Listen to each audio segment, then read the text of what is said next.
Welcome, one and all,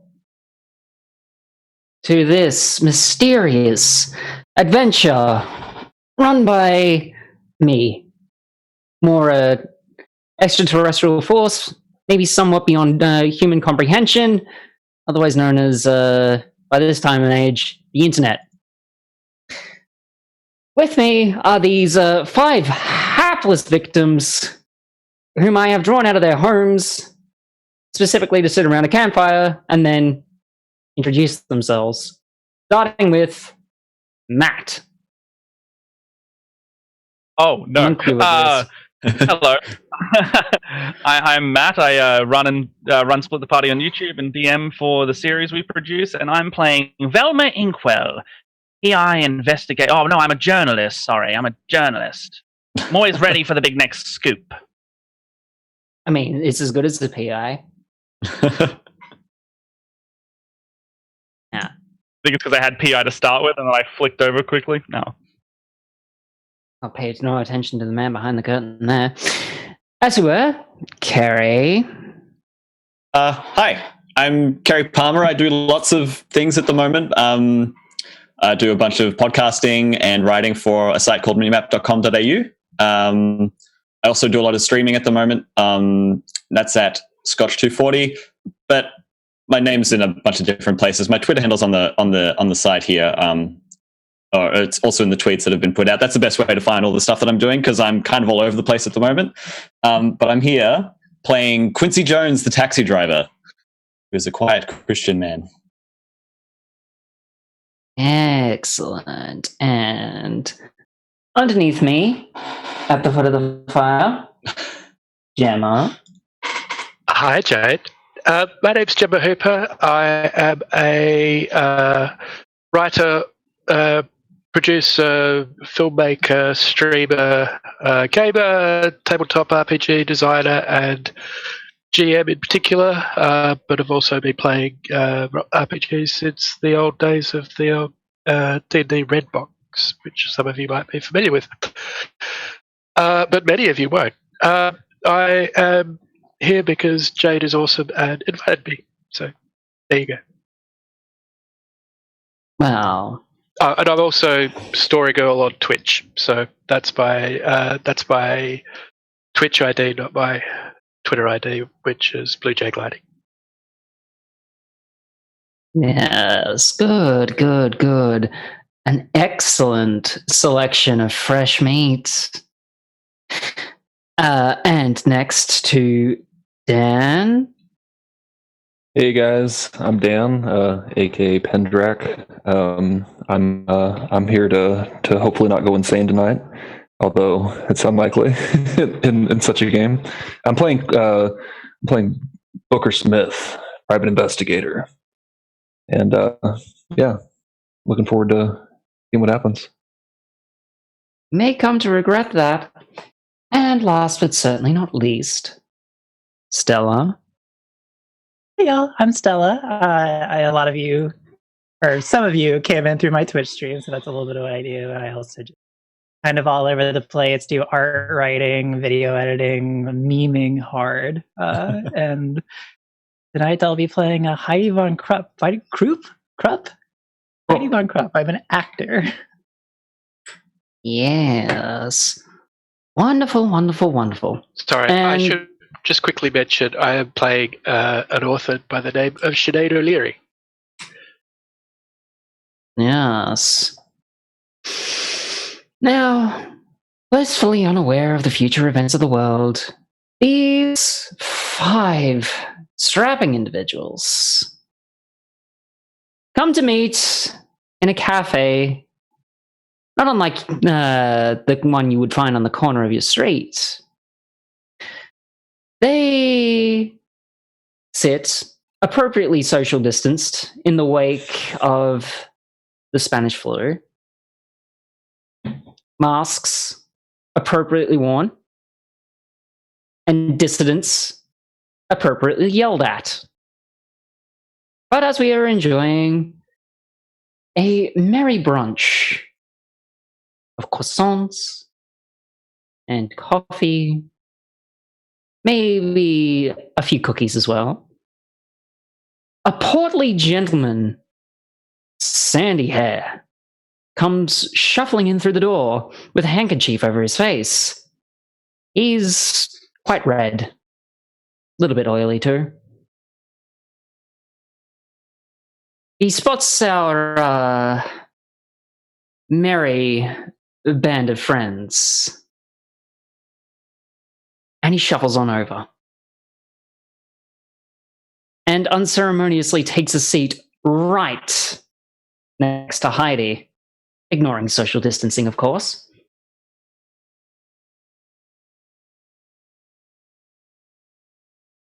Need some skincare stuff. I can look you up. I'm German. What am I doing?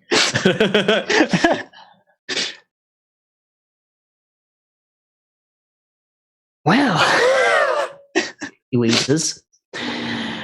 Are you those investigators what answered my advertisement in the local gazette?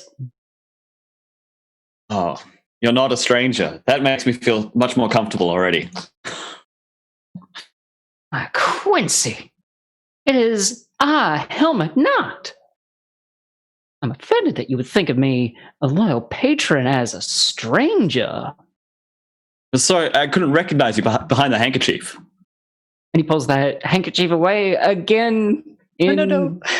blithe ignorance of the Spanish flu crawling around. Keep that on. Well, I'm glad we got that little got that little detail out of the way there, Quincy. And he starts catching his breath. So, I hope you're all enjoying your breakfast or lunch or brunch, however the kids call it these days. It wasn't too bad, but let's cut the breakfast talk and get to the business. There was an ad, but there wasn't talk of pay exactly. You must be Mr. Booker Smith. A pleasure to make your acquaintance, sir. None other, and if you know my reputation, you know that I negotiate payment up front. Oh, absolutely. If you haven't already ordered the check, your meals are free on me. Plus, a lot of other. Well, I'll discuss the details of this little investigation I got. I have this house in Boston. You see, it's. Well, I've lost patrons over the years. And he brings up a travel case and drops it on the table, unceremoniously crushing some people's croissants. That's mighty rude there, but I heard you say that you are looking to solve some kind of interesting story there. Oh, begging pardon. Got a bit of a predicament, as it were. Begging pardon, ma'am. I don't believe we've met. Who, me? Oh. Sorry, Velma Inkwell, local daily, the Daily Ink Blot. Daily Ink Blot. Do you know Jerry PB? We go way back. Suddenly, owe me a coffee there. And I think, what were you saying about that? Well, I'm sure, like, any friend of PB will mostly be certainly interested in this little debacle. And he dives into the travel case and brings out a pair of, less a pair and more, a entire sheaf of documents, all relating to this strange place called the Corbett House. Dear sir, whatever is it that you have there? Oh, well, a lot of this happens to be publications from the Boston Globe, some court records. There's a lot of Corbett. I came into possession of his house some years back after the war. And, well, there's been some some local stories that the place is haunted.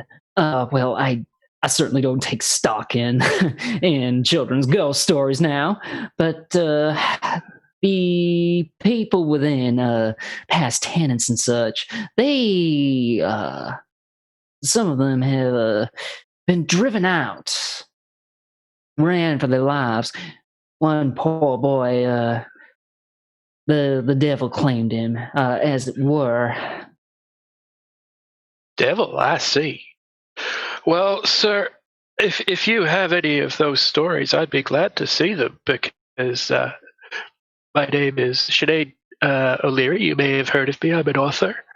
And I am a big fan of the ghostly stories, the haunted tales. Well, these stories might not have much stock in them, but, well, that brings me to Ms. Booker's, negotiation payment, besides all your meals on me. And he lifts up the travel bag and realizes that he's, in fact, destroyed some of your food. Don't worry, I'll take care of that, too. Now, listen, I just need some strapping, vigorous individuals such as yourself to dispel some of these rumors. I can't rent the house as it is, and I'm losing money left, right, and center. I need to get rid of the property, see? Helmet, if I may, as you've been in my taxi numerous occasions, we've chatted and talked about this and that.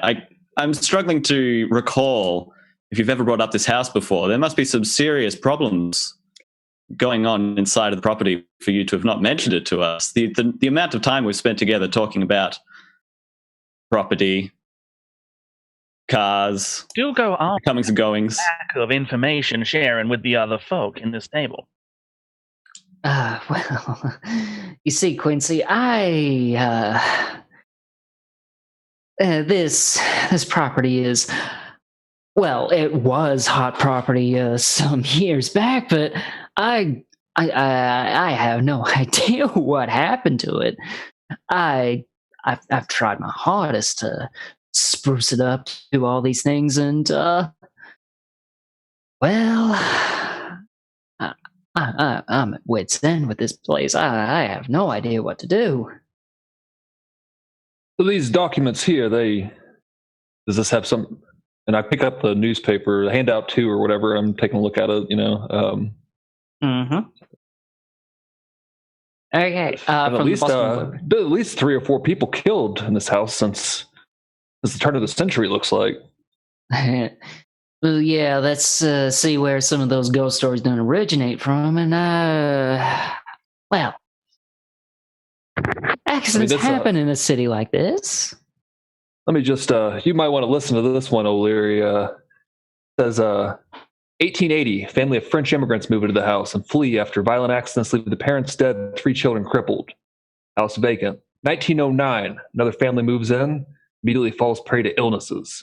1914, oldest brother goes mad, kills himself with a kitchen knife. Family moves out. 1918, third family, Macarios, rent the house. They leave almost immediately after they became ill at the same time. I hand it over to the author.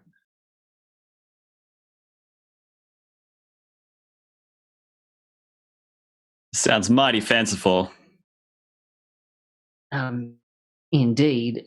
Like, coincidences happen, right? Yes, but these string of coincidences are starting to line a thread in my book. Well, I mean, there might be some who might say this might be some kind of series of acts of God. I would not be one of them. It seemed to me, what were the dates on the newspaper again?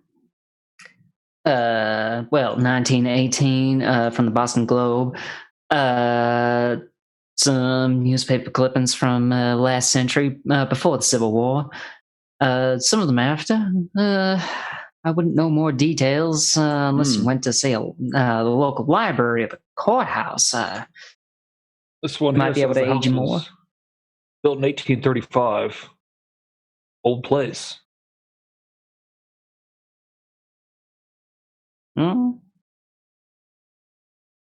Although not as old as some here in Boston. Yeah. True enough.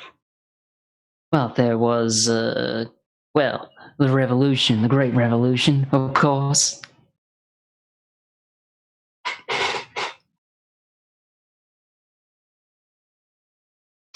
So, to the final discussion of payment, I have about, $20 for each of you, for just to check the place out. Make sure there's nothing unsavory about.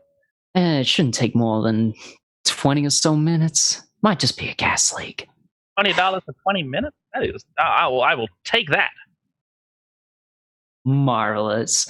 Well, that's just stupendous, Ms. Anquil. And the rest of you? Was that $20 for each of us? Oh, yes.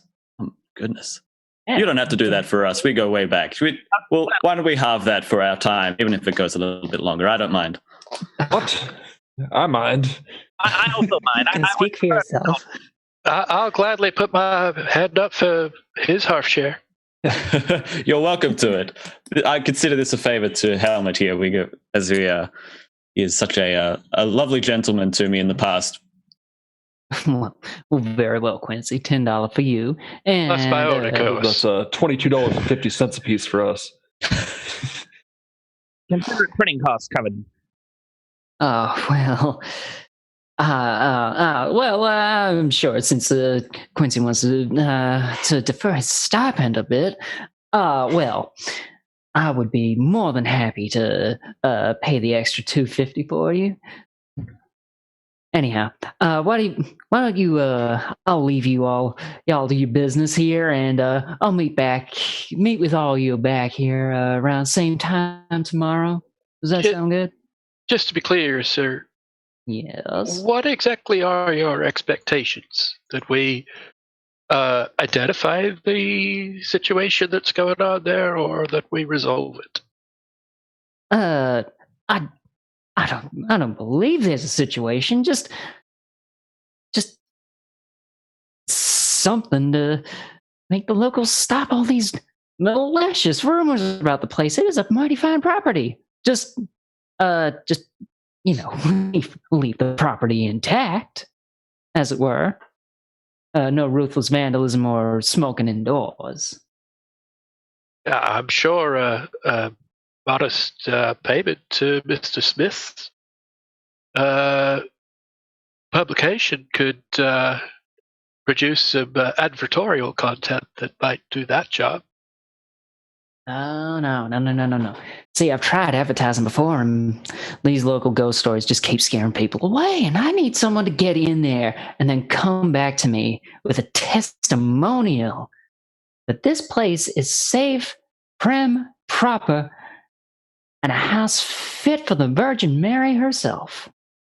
So you want this place safe, trim, proper, pristine, in perfect condition for these people to procure their placement in their house. Tell me, you've said you've had so many time with trying to get people in, and these circumstances all happening. Why now? Why us? Why so many people? Interesting question. Can I get you to roll a persuasion? Yeah, absolutely. So is that D100? D100? You gotta get a 10. Oh boy. I did not. 21. Okay. Well, I would have. Well, I certainly didn't put any stock in these here rumors earlier, though I would have certainly done so had I believed that the locals believed in them so fiercely. Very well. No further questions. Back to Roger. Well, that's stupendous then. Are there any further questions, or am I free to depart now? One final one. Do you have a time frame? preferably today, early tomorrow. Just as long as I can come back tomorrow and hear that everything is just peachy with this place. Then, well, $22.50 for most of you, and $10 for Quincy. I don't know, friends. I think a deadline might increase the price, yeah? That is a great addition to the thing. Yeah, Express does cost extra, just much like the delivery system. Okay, so how are you going to go about this?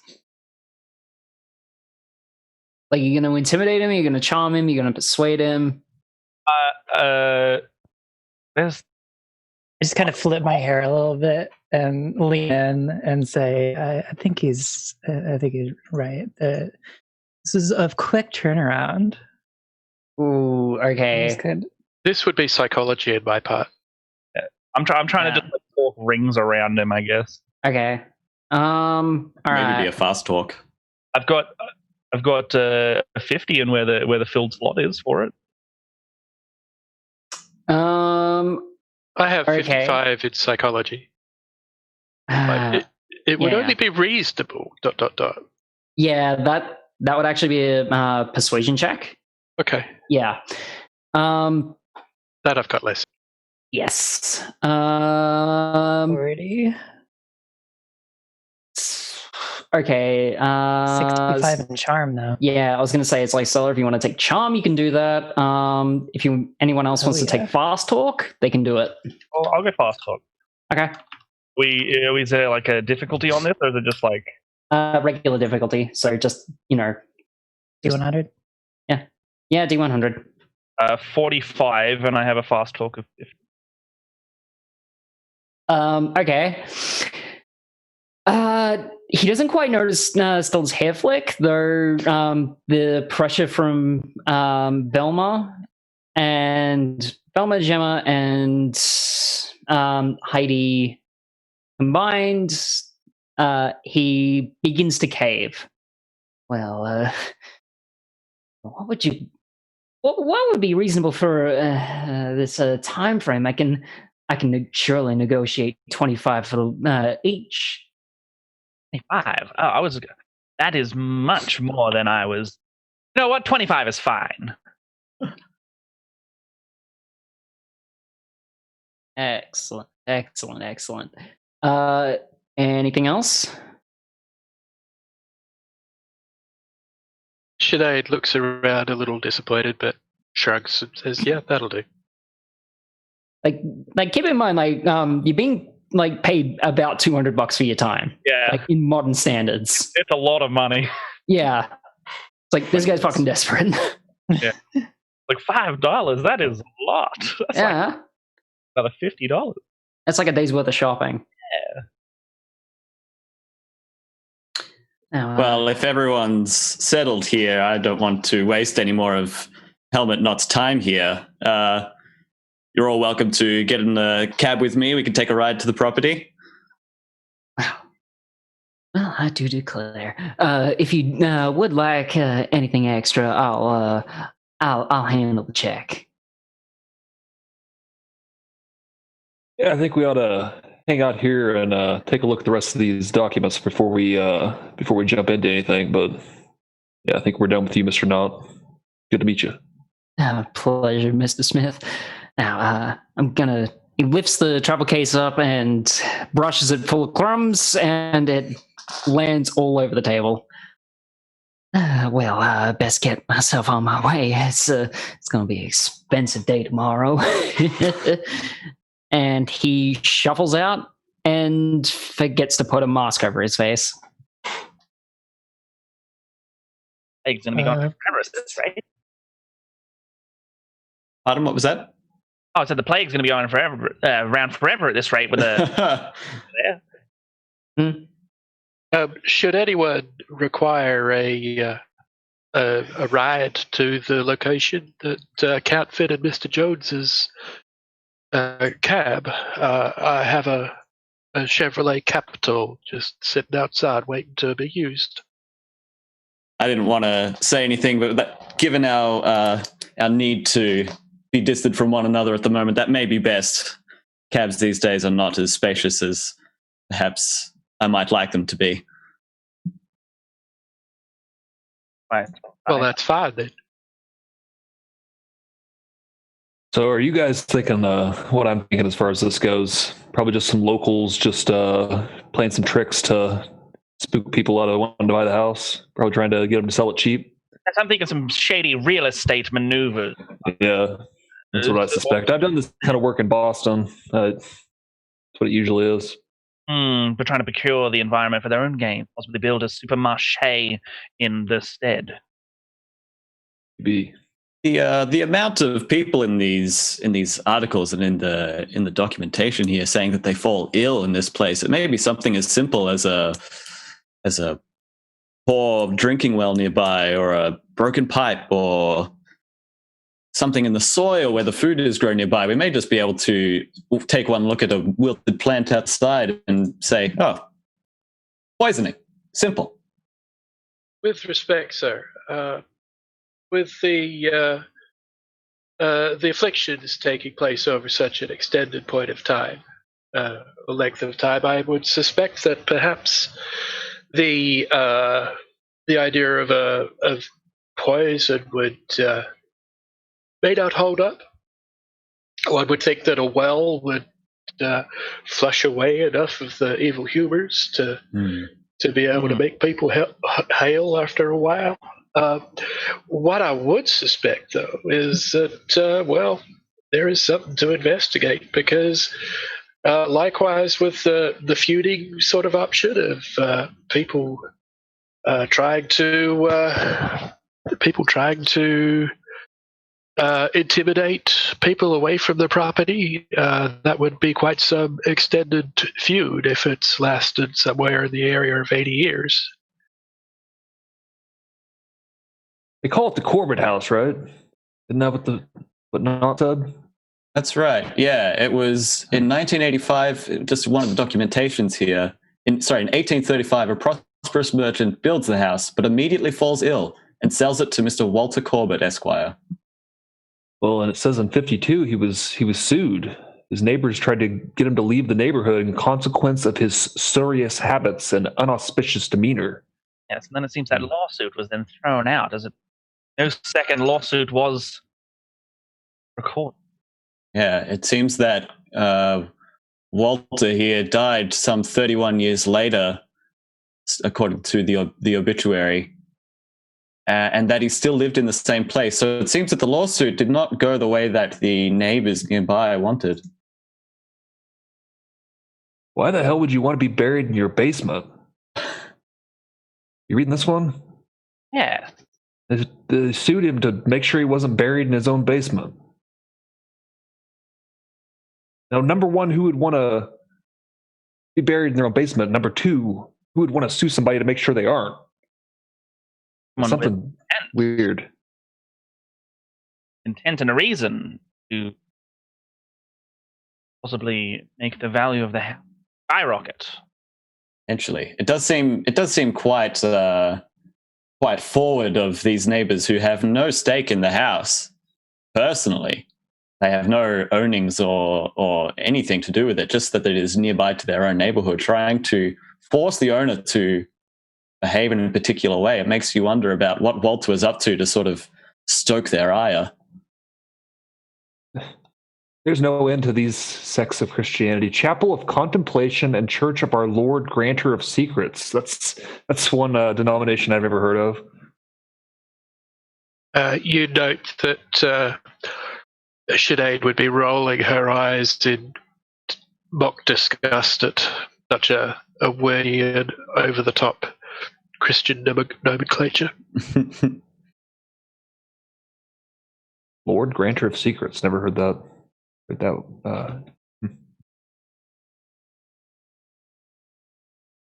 Whatever the church was, it closed in 1912. Arrested and sentenced to 40 years in prison, the pastor was, on 5 counts of second-degree murder. It's no Christian that I've ever heard of.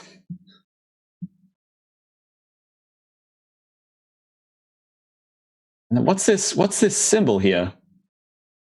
Why is this included in the documentation? Yes, what is that? Does anyone have occult? No. No. Say 15. Perhaps this is the new branding for whatever they want to put up there. Or perhaps it's to do with this contemplation chapel or whatever they call it.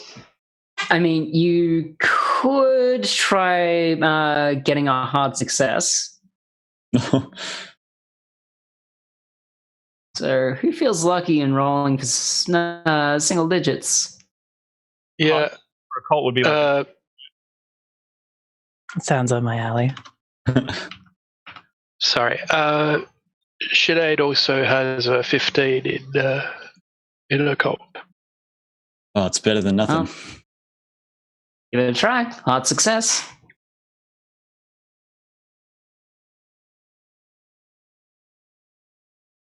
all but 8. Okay, not quite a fumble, sir. Oh, lucked out. Neither of you know what it is, and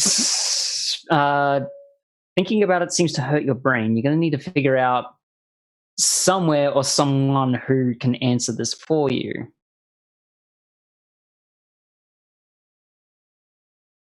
I have 50 in history. Is there a chance that I would be able to make some sort of recollection of the history of the building concerned before it came into the hands of the unlucky Mr. Corbett? Are you a local of the area?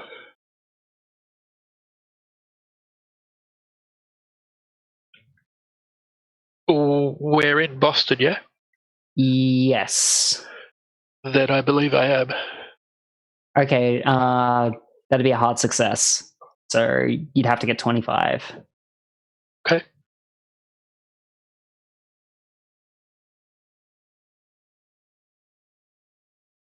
That's a no. No.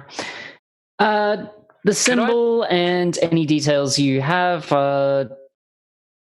more or less, this is the first time you've seen it all in detail. What would be the chances that I could push that roll? Quite high. Push it, but you're taking a risk. That's fine. Push away. Nope. You stare at this symbol for long enough that it starts searing itself into your brain. Lose 3 sanity. What'd you find? There's something about this symbol, and I'd like to tell you what it is, but there's something about this symbol, and I'd like to tell you what it is, but look, No. there's something about this symbol, and I'd love to tell you what it is. Said that. What about the symbol? You'd love to tell me what it is, but you under some kind of NDA situation. Sorry, what? Yeah, This. It doesn't matter. Well, we've got a symbol. You've got some kind of information pertaining to the whereabouts of a body that was supposed to be buried and then lawsuited out of it. And then we've got whatever's going on in your head. Because you want to know about that symbol. There may be nothing else for it. Everything might become clear once we get there. Perhaps there's some unchecked mail in the letterbox that could explain this whole thing. Yes.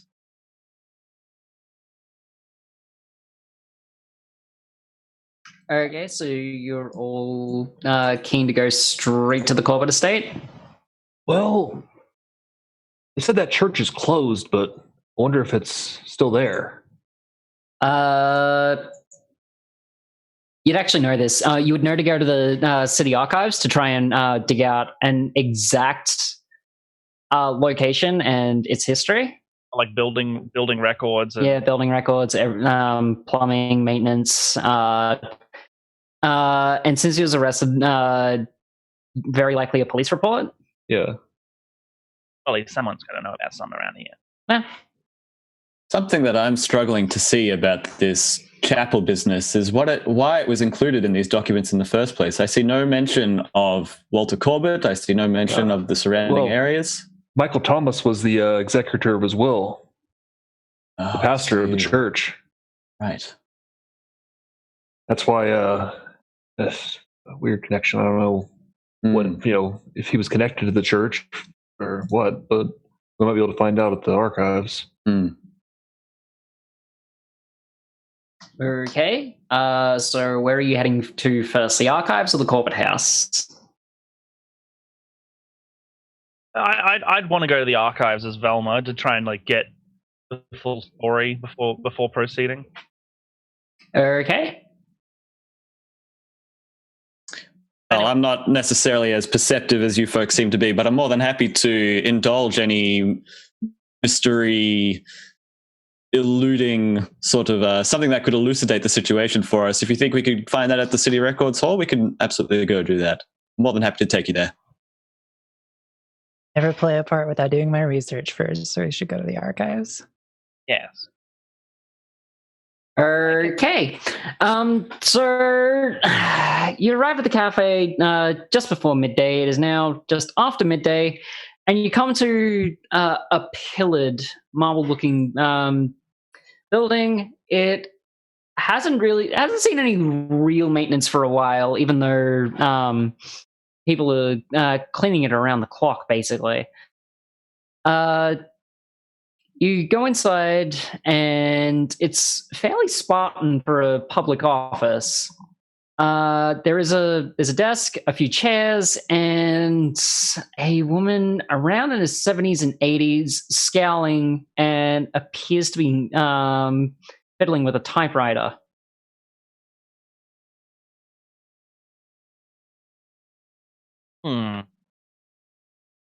But can we kind of see what they're doing with the typewriter? They're just repairing it, or they're just typing on it? Typing, but not in a coherent fashion. Just testing it. Okay. Can I go up and just look over their shoulder to see if they actually have written anything, or if it's just it is just a bit of maintenance work? Yeah, okay, I'm going to put that face on and say roll stealth. Okay. Oh, it's okay. I got 42 and my score's 45. So you approach her, and she hasn't looked up from what she's doing. You can see that there's a number of T's, a number of W's, a number of E's, and a number of Q's as well. She has a screwdriver in one hand, and she seems to be fiddling with some of the keys on the typewriter. But nothing's really written on there, other than they're very much just performing maintenance on this thing and mechanical. Yeah, upkeep. Still very mechanical. I slink. Yeah, I just slink back. You take 3 steps away before you realize she's looked up. How can I help you? Tell you the city records and building permits and things to do with that sort of where would they be archived? City records. You got a particular building? Yes. So one built in 1835, prosperous Mr. Walter Corbett Esquire was the previous owner. Second one as well, the Chapel of Contemplation. Yeah. Closed in 1912. Chapel of Contemplation. And she leaves the typewriter and picks up a small journal and puts it on top of the desk. She looks down, rifles through a few pages, and says, second floor, column I, cabinet 15. 15th. Thank you very much, Lee. Roz. May I call you Roz? Eats late for dinner. I'll see you later, Roz. I guess we go. Anyone else? Let's go. Okay. So you proceed to level 2, row 15, cabinet I. And you will... You shouldn't need a check for... actually, yes, a library use. There's a lot of folders in this one. I got nothing on this one. Okay. Yeah, That's fine. Maybe I could be of some assistance with that. Yeah, what do you make of this? Yeah, I've done a lot of searching of archives myself.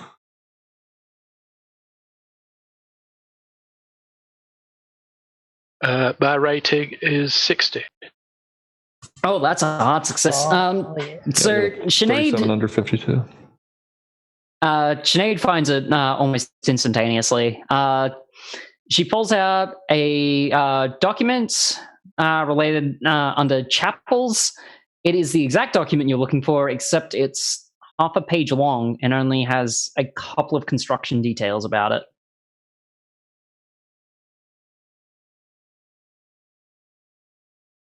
Does it have any details of the name of the builder or the name of the sponsors or owners of the property? Not exactly. The building was leased and eventually bought out by Michael Thomas.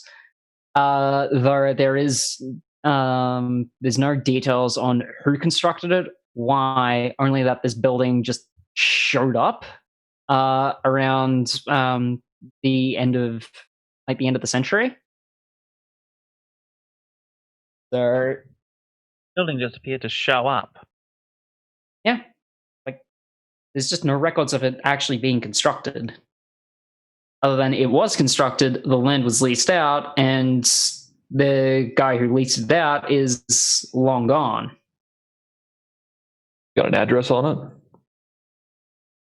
Yes, it's got an address on it. It's actually not too far from the Corbett house. Well, its proximity to the Corbett house would make sense of why perhaps the pastor was executor of Mr. Corbett's will. Mm-hmm. Perhaps he had something to do, a bit more than I may have thought originally, with the comings and goings of that particular church. Uh-huh.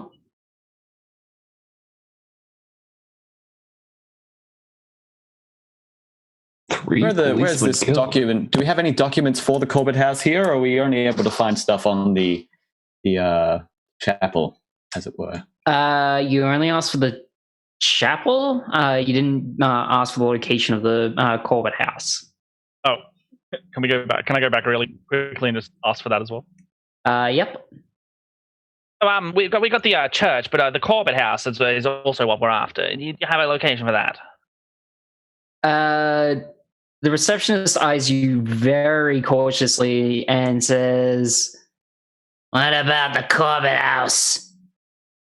Oh, just for construction permits, and evidently there was a bit of a lawsuit that occurred a while back, and there was no real conclusion to it. So we just want to have a look into that.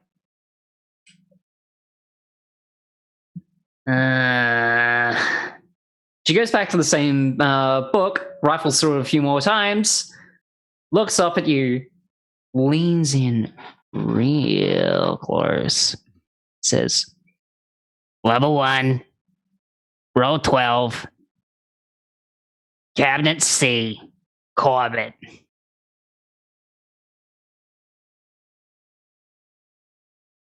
Thank you, Matchley. Just remember to put it back where you found it. I will. I always respect the records, because without records, then we have no history. And I leave swiftly. University students.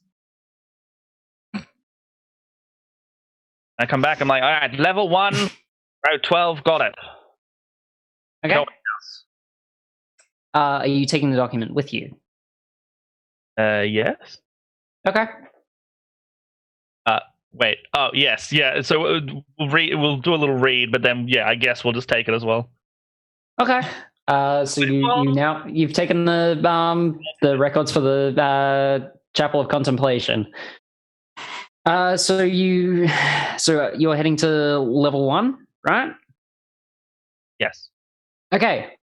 So the investigation team arrives at level 1 and will require another library use check to find the specific documents of Corbett. Oh, so we've got the location, but not the specific? Yeah, you got the location, not the specifics. My roll's already Yes. 41 versus 60. Okay. Anyone else? What do we? Is it library use? It's library use. Yeah. All right, library. Yeah. 72, but it's only a 50. You're kidding. I got 46 and I needed 45. Ooh. Okay, I just need to...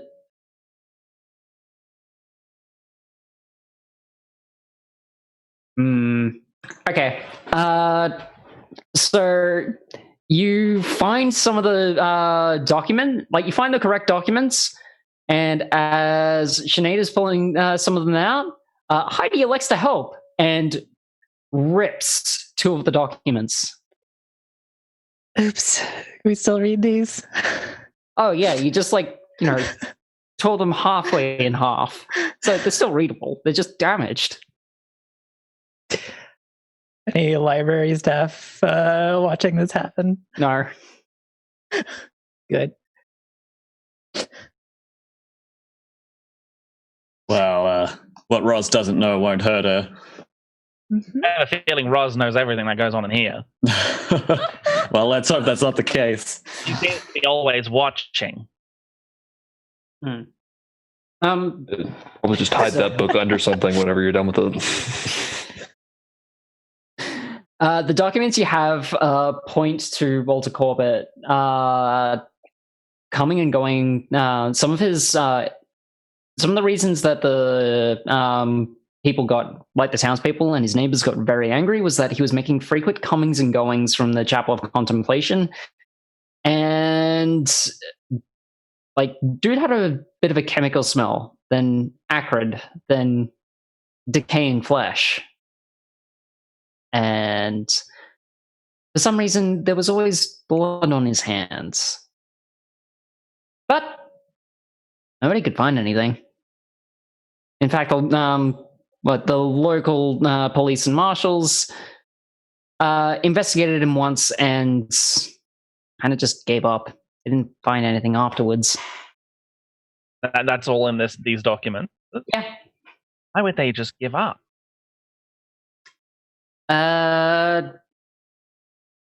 Booker would know that it was just a lack of evidence and wasting everyone's time. I mean, if he likes to tell everyone, that is. Yeah, you can fish all day at an empty fishing hole, and if there's no fish there, you're not going to catch one. I don't know. Things are sounding kind of suspicious. I've been erring on the side of wanting to believe in our patron here, but someone who always has blood on their hands, that sounds like mighty damning evidence to me. This is getting pretty suspicious. Yeah, caught red-handed even. Multiple times. Always had blood on his hands. And it's not like they're a butcher or anything. Wasn't into hunting or just specialty meats.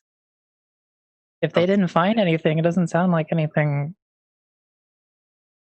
Surely they would have come up with something if it were. Or unless they are a butcher in another sense. Oh. Goodness. Well, I mean, if they were disposing of other senses, sort of potential victims, if that's what you are alluding to, Velma, then that could have something to do with why people around get sick, depending on how these bodies were disposed of. It could be. It could be in the water supply. If indeed there were any. Well, and the police eventually raided this church, and 3 of them died. Yes. They killed 17 cult members and 3 people died over missing children. So something weird was going on. Yeah, but the other thing was that 8 were actually released. So that's strange. What do you? Well, the pastor escaped. Murder, but they escaped and fled the state. Oh, to say they didn't come back to the state and continue their nefarious deeds. The detail in this document I missed before about the raid on the church. It says, though 54 members of the church were released, all but 8 were arrested. 54 were arrested. All but 8 were released. The records hint of illegal intervention in the proceedings by an important local official. Yeah, about that. I was going to wander back downstairs and say to the lady at the clerk's desk, you might have heard of me. My name is Sinead O'Leary. I am doing some research. I'm an author. Surely you've not seen my novels? This is a city records office, not a library. I know, but maybe you read. I'm assuming you read. Anyway, it doesn't matter. Look, I'm doing some research with my friends. We're working on a sort of history of the Corbets and the Church of Contemplation and some of the events that took place between sort of 1860 and 1918. And I was wondering, do you happen to have any of the criminal records regarding the booking sheets of those who were arrested and charged with second-degree murder from the Church of Contemplation and the details of their cases?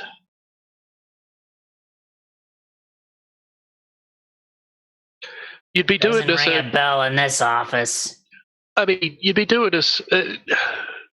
Maybe the courthouse, would they have better documents on that sort of thing? My house was raided a couple of years ago. Some masked individuals. Oh my, that doesn't sound good. Well, that does put an interesting spin on things. We live in interesting times, girlie. Unprecedented. Yes, indeed, babe.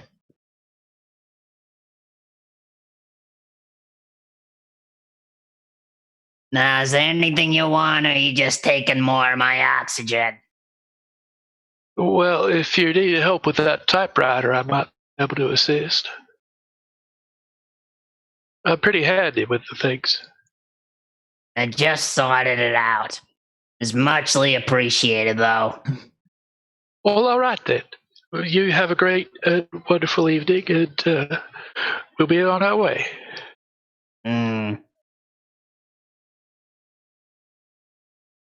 So are you carrying out the Corbett documents as well?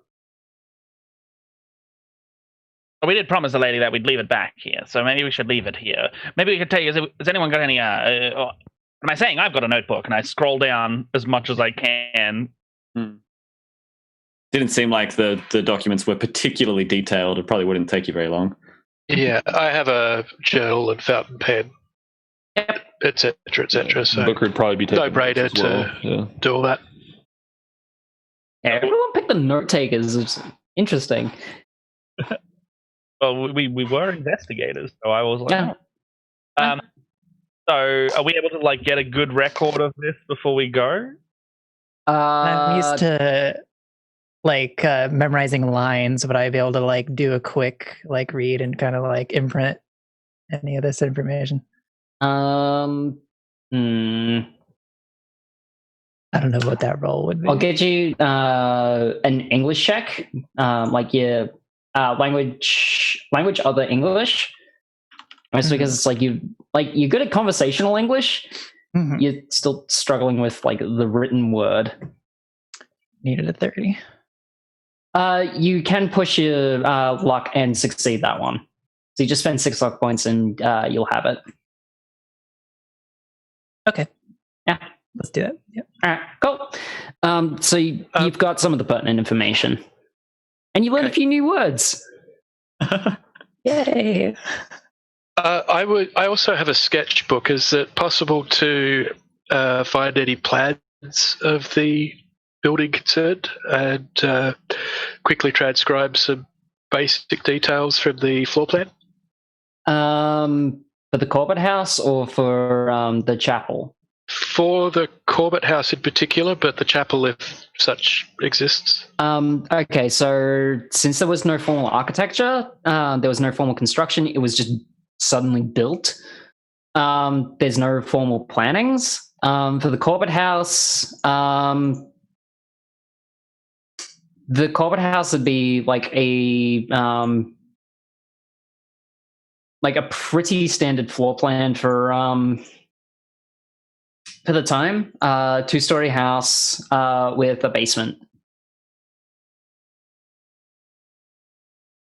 Okay, thank you. Yep. Liz. So, dear investigators, what are we doing next?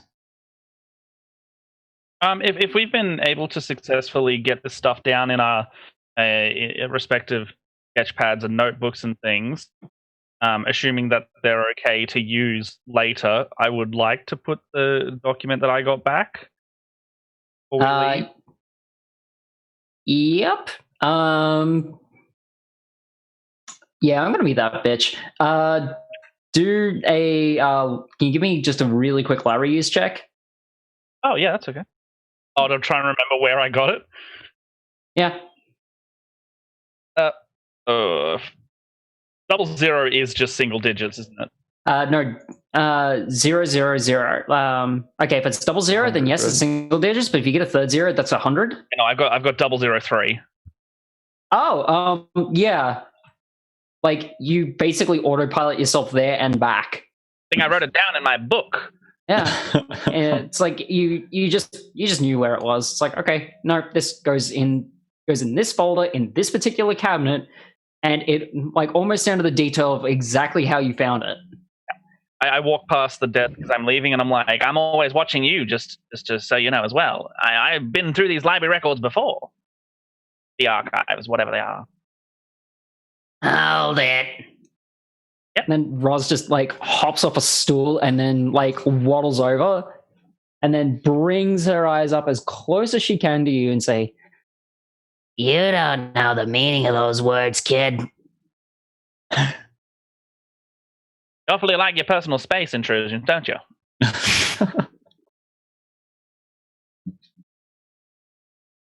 have a creepy glow. Sometimes, kid, you mess with forces that you can't comprehend. I've dealt with them before. They're called the publishers, so I think I've got my back on that. Joke all you want, kid. And then she hops back on a stool and goes back to the typewriter. And she's actually typing stuff this time. Oh. We managed to get the torn paper back in there without anybody noticing.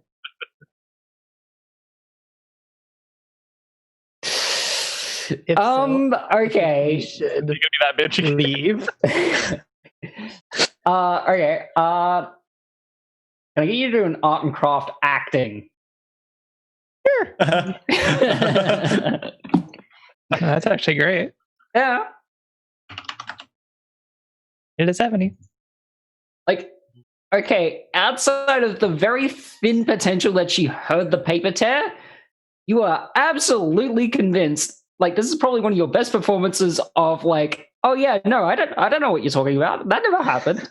It is a stellar performance of acting normal. You're expecting a call from Alfred Hitchcock at any moment now. Gotta go. Anyway, as we were, are we leaving the records? Yeah. Everyone's ready to, yeah? Yeah. Is there anything else to do here? Actually, one last question for Roz. The family that constructed the Corbett house originally, do we have any records of whether there are any living any living descendants of that family or who that family was? Is there any detail that might be useful to our investigation there? Without looking up from the typewriter, and very sterling prose, you notice. Moved to New Orleans. Shame what happened to him. Do tell. Well, some say one of them was murdered, another poisoned, and a third. He got a book. It ended up in a chapel somewhere. But they sold up and moved to New Orleans. Dude, Claire, you said a chapel? Wouldn't it happen to be the chapel of contemplation that we've been checking out as well? The folks just say a chapel. You know what the Godfatherers are like. I do.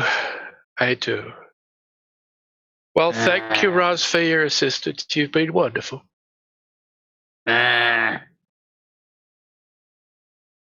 can I type in peace? Wonderful. University students. Well, once upon a time, lady. Dear lady, once upon a time.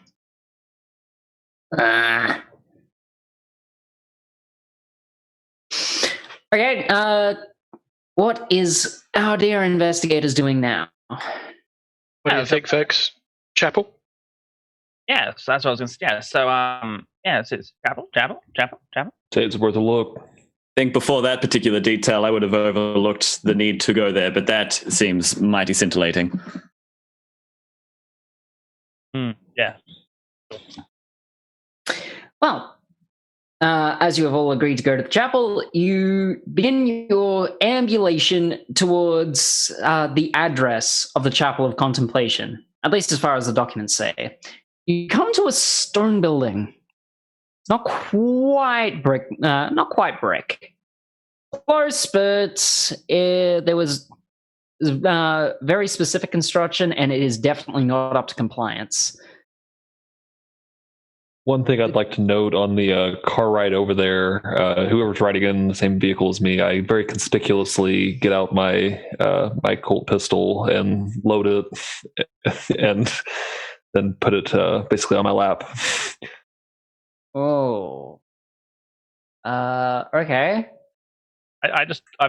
Sorry, looking at my character sheet, I've got a Renault AX. I'm just going to drive over in that if anyone wants to come in that.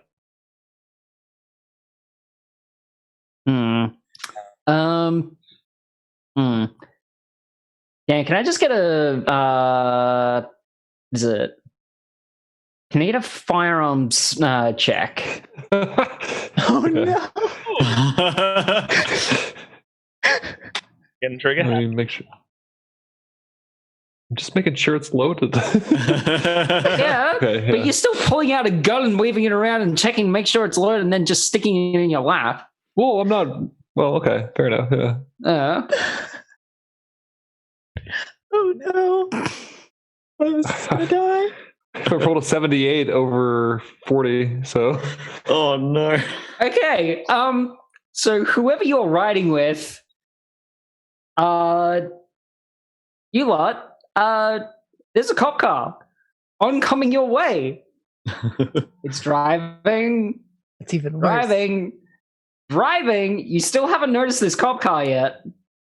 And somehow, by the skin of a bee's dick, they did not notice that gun. Do I notice the cop car at any point? Only when it drives past. When it drives by, yeah. Yeah. Yep. Not enough to lose sanity, but still, it's like, maybe put the gun away.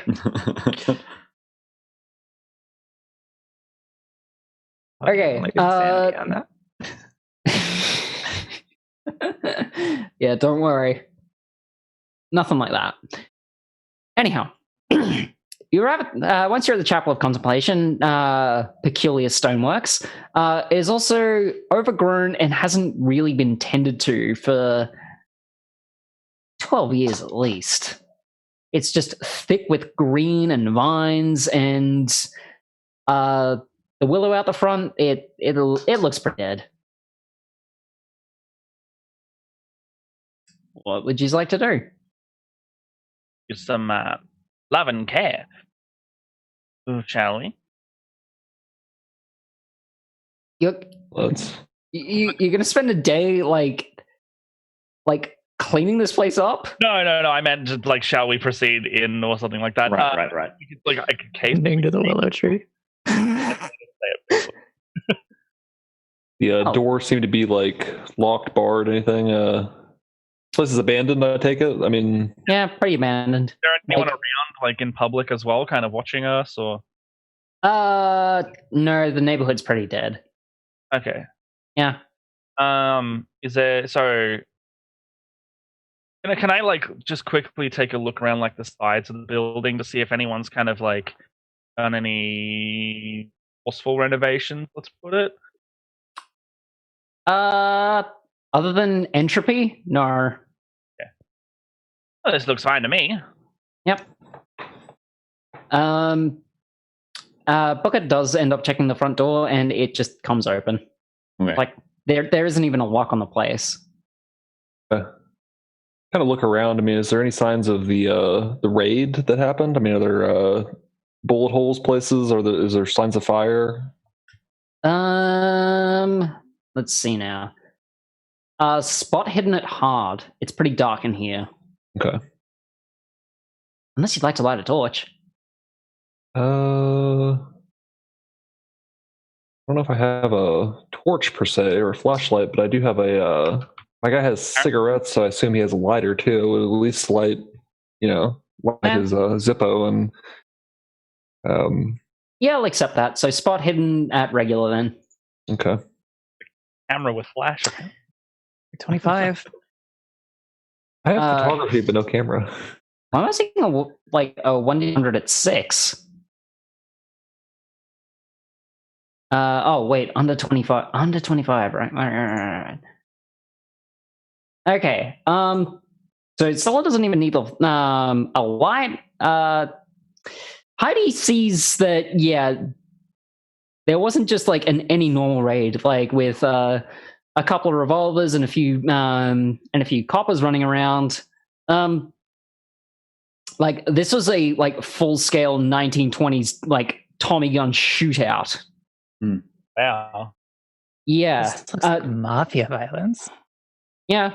Like that kind of scale. Like this was a pretty fierce fucking battle. It's like the Valentine's Day massacre. Booker sees mostly the same thing, though this looks like standard operating procedure. It's like, yeah, cops came in, did their thing. Is there any like what description of the room is there? Like, is it just like a fairly normal sized chapel, just riddled with bullet holes? Pretty much. Pews are shot out. There are some icons all around the room. Definitely not Christian. Definitely not Jewish. Definitely not Oriental. In fact, some of them don't even look like they're either European or anywhere from the civilized world. That's how I would say. Yeah. Otherwise, it's pretty dark. You would need to get close to observe individual details.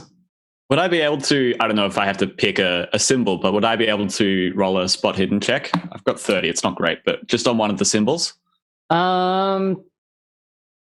Yes. So you see a lot of triangles, eyes, in some very perpendicular lines. So take a spot hidden and see what comes up. I needed under 30. they're too obscure. You're gonna need Dan to get much closer if you want to spot this. Well, worth a shot, but I don't see anything here that I can piece out. Yeah. What are you trying to look at over there? I'm a little closer with the lighter. I don't know if that'll help. Yeah. This would require something more along the lines of. So you can definitely tell it's something occult, though it's not really going to. You're not quite sure you have the pieces you need to decipher this book. Well, decipher this thing that's on the wall. Yes. Anybody else?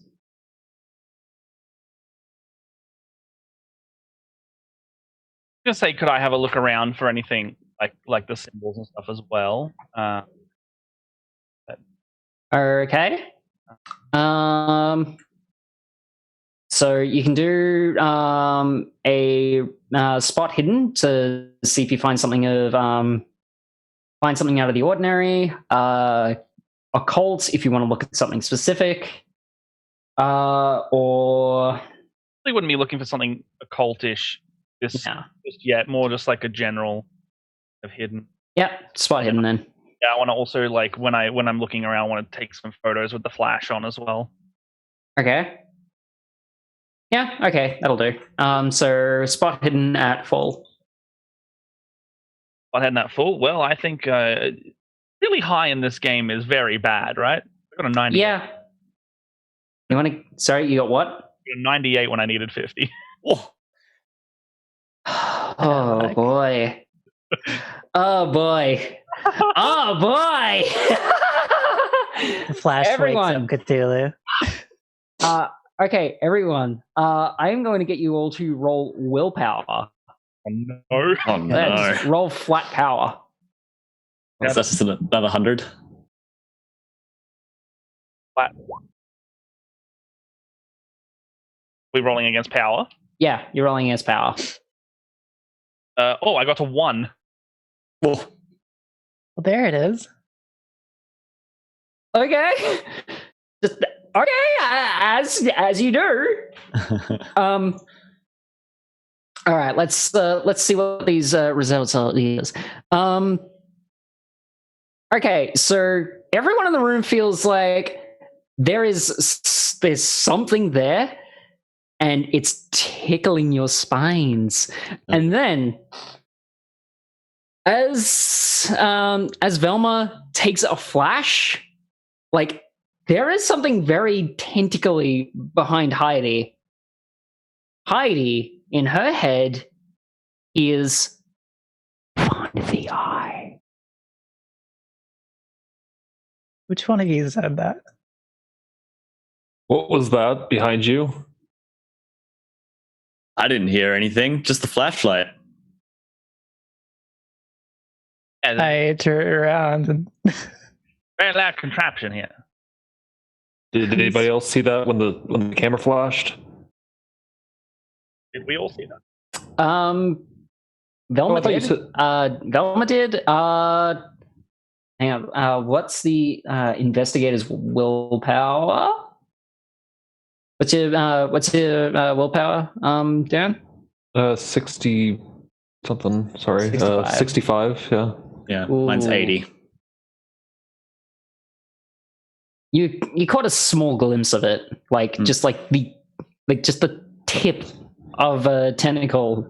Sorry, I misunderstood that. That you were saying no, that it's all right. we all saw it when it flashed. Oh no, it's like you all felt something was in the room. and I'm the only one who heard anything. Yeah.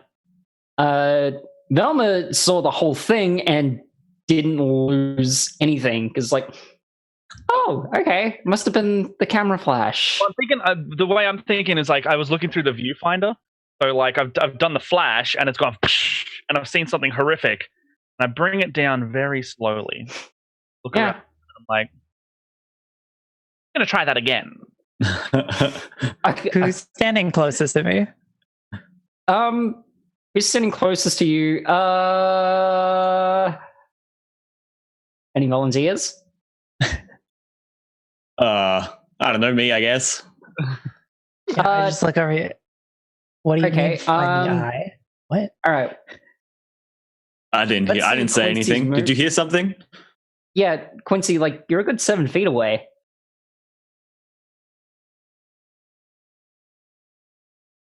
There's someone in here. Well, I don't know about you, but I definitely felt that there's something going on in here that isn't natural. We can wait 6 to 8 weeks. I can definitely give us a negative of this film. I don't know if we've got time for that. Raise my gun.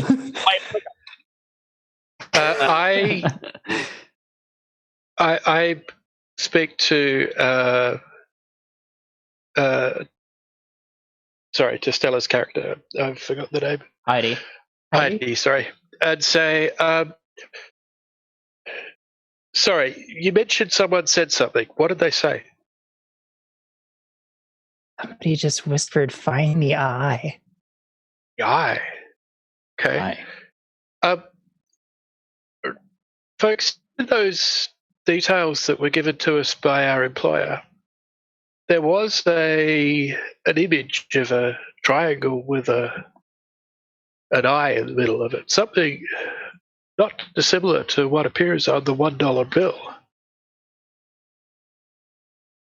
You're You definitely think? correct there. I thought we couldn't make it any heads or tails with this one. You were quite interested in the eye from earlier, weren't you?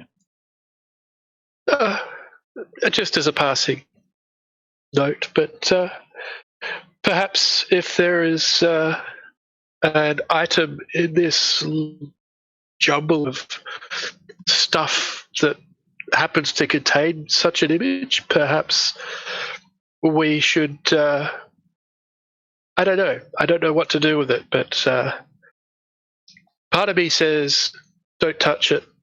Turn it away so that nothing can deal with it again and maybe destroy it." The other half of me says, "Let's have a look and shine a light on it. See what happens." Shine a light, indeed. I want to try and capture this thing again. Yeah, So while can this we is- do some sort of check to identify whether any of these icons contain that particular iconography? You don't need. Actually, yes, you will. So take a spot hidden at regular. Velma's flashing has. Let's see, flashing. Camera has given you enough of a look around the room that Booker's lighter will do the rest of the work. Right, like as we're discussing, like I don't hesitate too long before I've got my sword on me, right? My rapier. Yeah. I pull that thing out and just like I just turn around and just hold it like in the direction that I heard the whispering from. Just Quincy's going to take a couple of quiet steps backwards. Yeah. That's a big note from me. Yep. Who's there?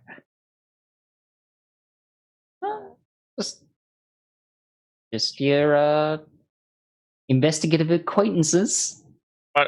With a sudden aggression there, we're all friends here. And Heidi, I know you had a bit of a moment there with the librarian before at the City Records, but we don't need to be playing games and acting as other people while we're here. This is silly enough as it is. I love a good game of stab the brick as much as the next person, but this. You're telling me none of you heard that? Oh. You haven't. There. I'm sorry. I'm just on edge after all those bullet holes. Something. Somebody just whispered at me. Something is wrong here.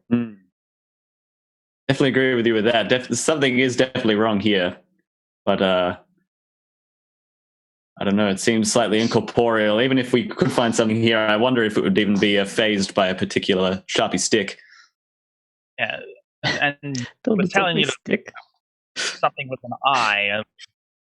That was part of all of this. Yes. I said, find the eye. Well, I think we should just look for an eye, if anything. Well, let's take a look then. I mean, I'm not ready to go yet, and I'll just kind of slowly start going around each of the symbols and just, try to get a good look at them if we can. Okay. I do have my gun still out in the other hand, though. What happened? I got a box of candles. Can you give me a light on one of those? Well, Hey, I have no idea what happened. got a camera around here somewhere. I just don't know. Wow. So the rest of that would be, there we go. The rest, so you'd have to take a spot. You'd have to continue taking a spot hidden if you want to find this. Though, if book us patrolling, it shouldn't take too long. It's just a matter of time then. Do you actually have candles, or was that a joke? No, I do have a box of candles. Yeah. Oh, well, I was actually going to say, could we? I want to look. Yeah. And, are there candles in the room? Like, we can go around and get some more permanent light in there. Yeah. I mean, it's a sound plan. Does everybody want to take? That's a great idea. Okay. So that's Quincy's spot hidden, right? Yep. Not so great. You fail to spot a beach of spent bullet casings, and you trip and face plant. No damage. Just embarrassment. Just my ego. You feel everyone's subtly snickering at you. Walk it off. That's a failure for me as well. 69 over 55. Nice. Nice. Yeah. Fortunately, you do manage to see that there are bullet casings around, but you're still too distracted by Quincy falling over and making a fool of himself to spot anything. And we do have a failed occult roll further up the line, and nothing happens. It's just that's me looking for candles. Looking with candles or for candles? I have a lit candle, and I'm looking for other candles in the with room. candles for candles. I have a feeling that's a yes. Okay, it's not an extreme. Nah, it's not a hard success because I think you're one off a hard success. You find the eye. Oh. And it's rendered on the wall in chalk, the exact same way that you found it in Helmut Knott's travel case. Friends, What have you got there? might want to come look at this.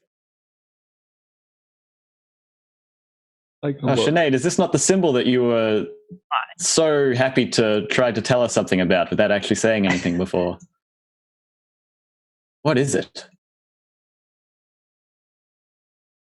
Well, I mean, there'd be some who'd call that the all-seeing eye. Some would say it's a symbol of the Illuminati. Some might say it's an ancient Egyptian symbol related to one of the Egyptian gods. I don't recall exactly which one. Can I try in that with a history roll to see if I can remember which Egyptian god is represented by that? It's raw, right? IRL, out of character. Sorry. History of 50, so that would probably be a fail, yeah? Yeah. Not doing well on the rolls. It's all right. These ones don't particularly count. So far, you're safe. But now I'm going to ask everyone to roll another willpower. Roll another willpower, okay. Yep. Oh boy. Your camera ready. Great. Oh, no. Both got 86s. Wow. I've got So 86 on top of 80 for me. And Matt? Got a 97. Oh, boy. My roll are incredibly low most of the time. Yeah. Okay. Everyone except Heidi. He's a very malicious.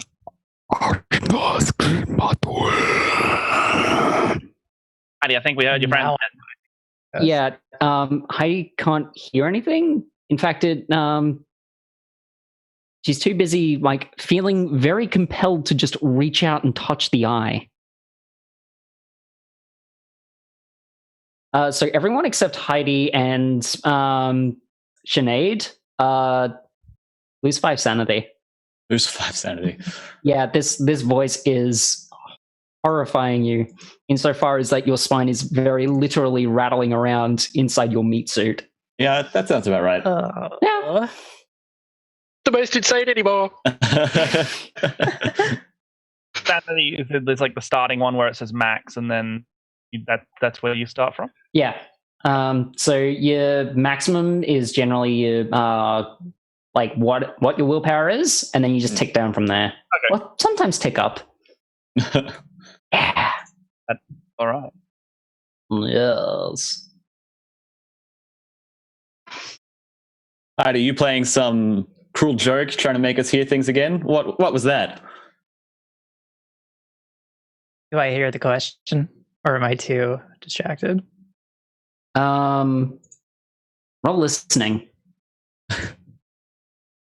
I will be rushing towards Heidi to see if I can try and stop her from touching the thing. Yeah. So. Yep. Listen.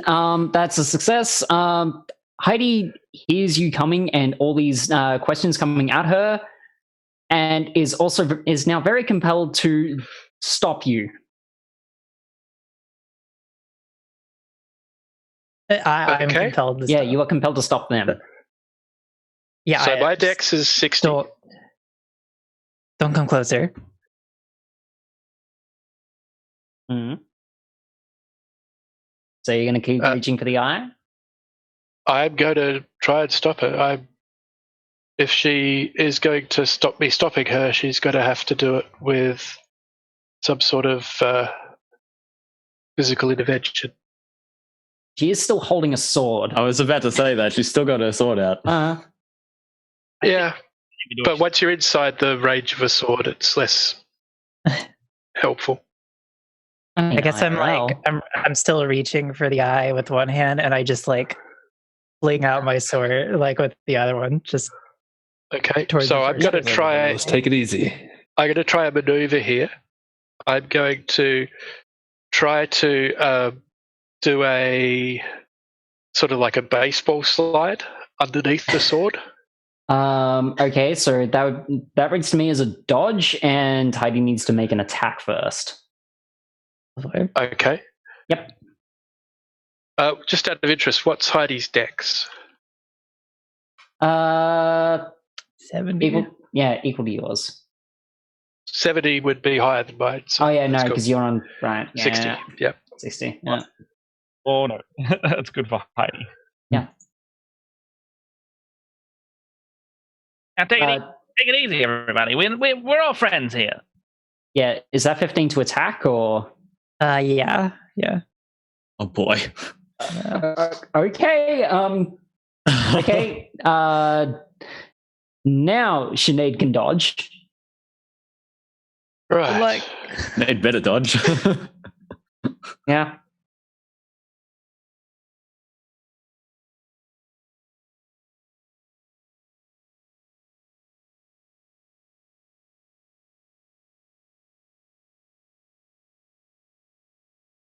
That's a no. Nice. Okay. Roll damage. So that'd be 1d6 plus 1. 6. Or the DV? Yeah. 26 plus damage 1. bonus. Yeah. Yeah. It's damage bonus. And okay.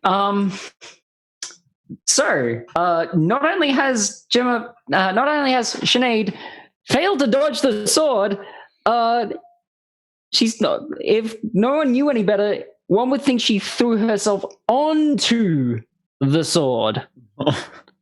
She's impaled through the gut. Still alive, but in a lot of pain. Oh my god, I'm sorry.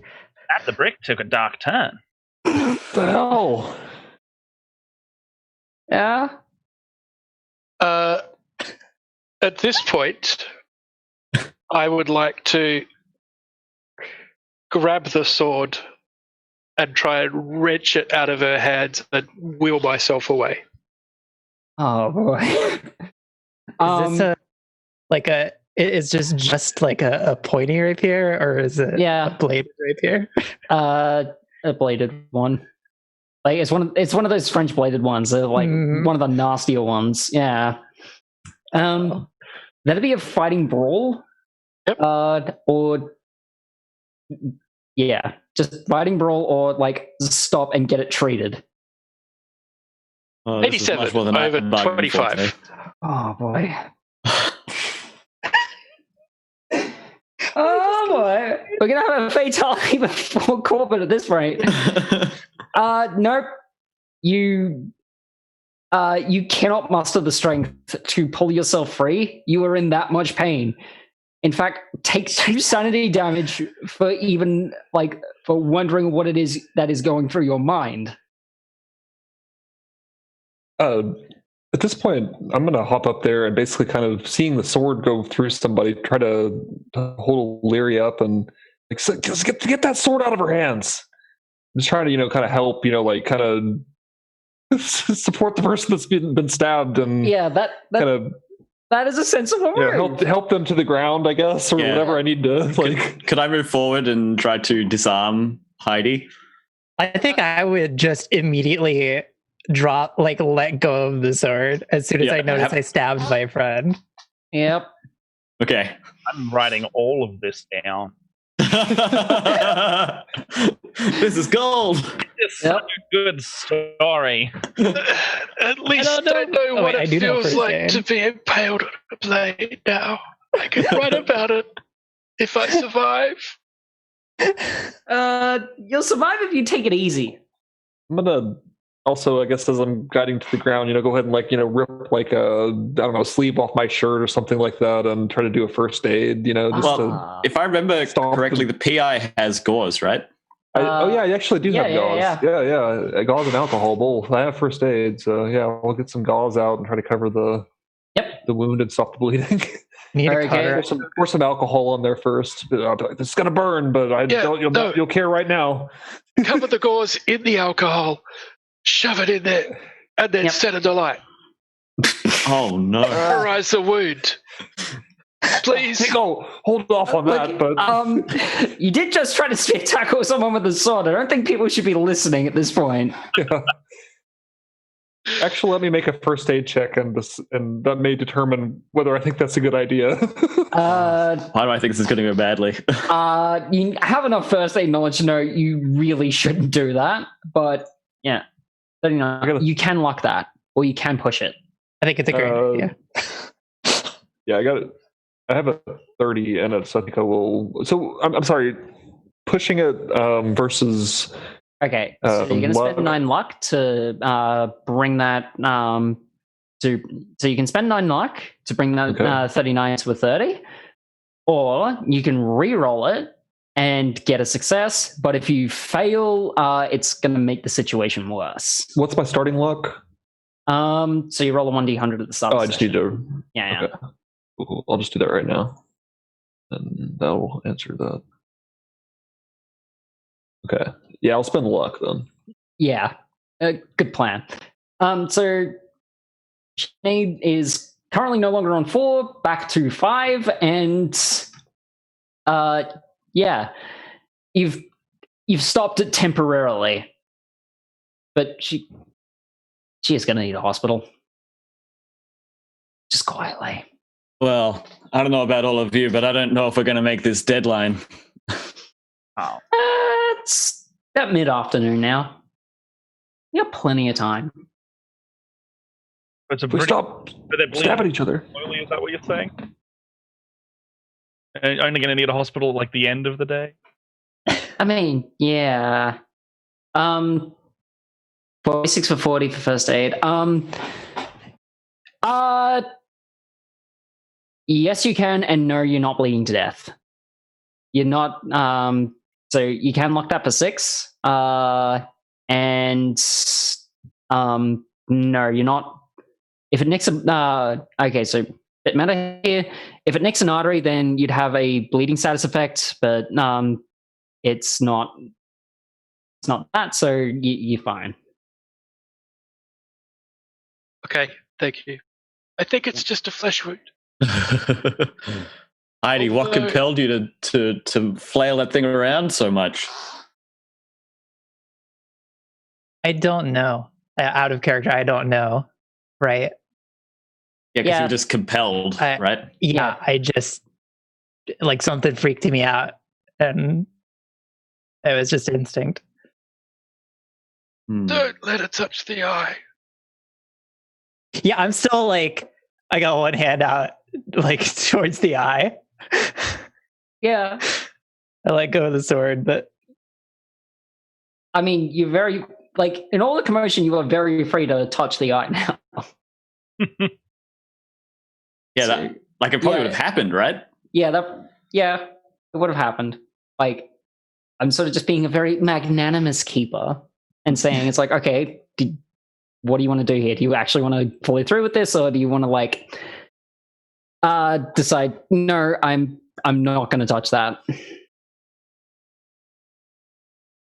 I think we ought to just get the hell out of here and get O'Leary to the hospital. Yeah, sound advice. I think stabbing somebody through the gut would be enough of a shock to pull me away from what I'm doing. I would hope. We gotta get you help. Is that a willpower check? Yeah, that'll be a willpower check. Oh boy, for all of us? No, specifically for Heidi. Okay. I almost rolled 1d100 in the chat. Rip. Barely under. Oh, 45. You feel that compulsion again, except this time it's very, very forced.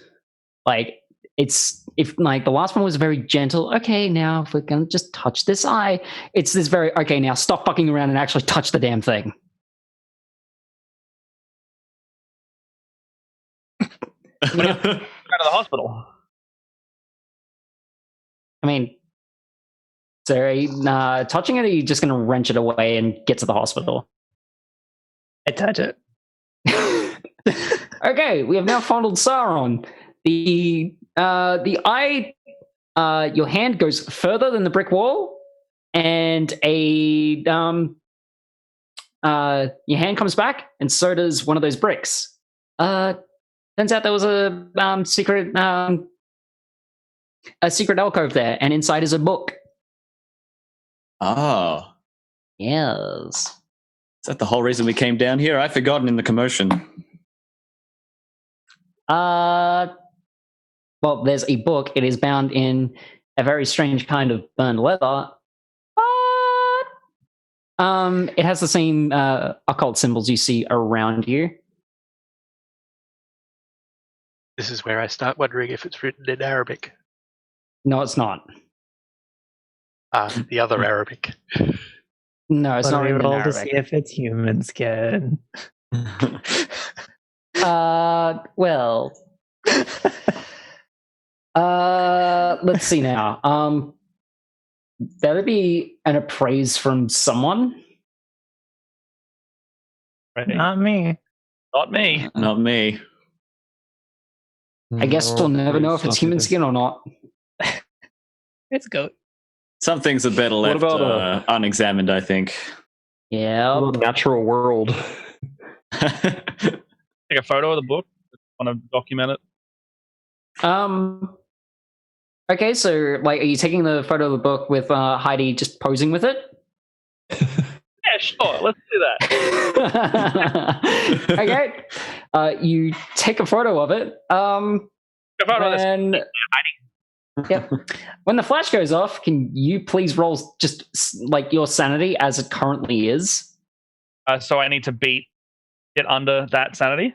Yep. Oh no. 5 and I needed 45. Oh. So what did you get? Something 5 and you needed 45? 75 and I needed 45. Well, that flash goes up again. You see the betentacled being that is around Heidi. That probably was that seems to be more close, trying to embrace her, and another spikier being that is trying to compel everyone and causing that incessant whispering that you were hearing earlier. Take another 2 sanity damage. Yeah. Also, I'm taking the book. I think I'm compelled to take the book. Now, so Okay, someone wants you to have it. I hate to break it on, but there seems to be a bit more company than we initially thought. We should definitely go to the hospital sooner rather than later. Let's go now. Give me a hand. We're busy. I'm no longer interested in necessarily what is or isn't here. We've gotten this book that was meant to be here, and Sinead's been stabbed through the gut. I say we make a hasty retreat. Yeah, Could you tell them to come back later? We're a little busy right now. Yes. I think they heard it from what you just said. There is a looming figure towards the door as you're saying all of this and says, yes, it would be most beneficial if you did come back later. And we all see that? No, now we cut to a commercial break because Alrighty there. Yep.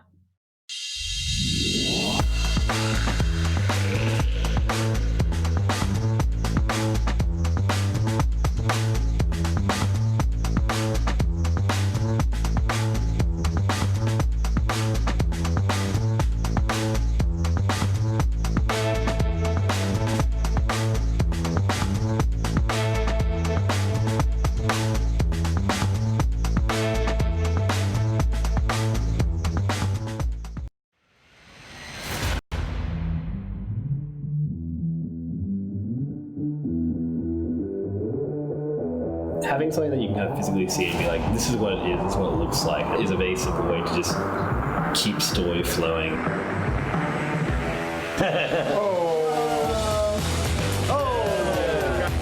It's another tool to communicate to the players what's happening. Imaginations are endless. Players who are new into the game, being able to describe, what a crypt or a dais or something is. I believe we're in the presence of a trap. With this, it's like, this pops right up on my screen and I can see all this stuff and I don't need to tell anyone about it. That is amazing. That's so good. Oh yeah, look at that. Dang. To have that visualization right there. Pretty impressive, yeah. Having the visuals, it kind of brings it into a cool world.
This is the second time I've played D&D.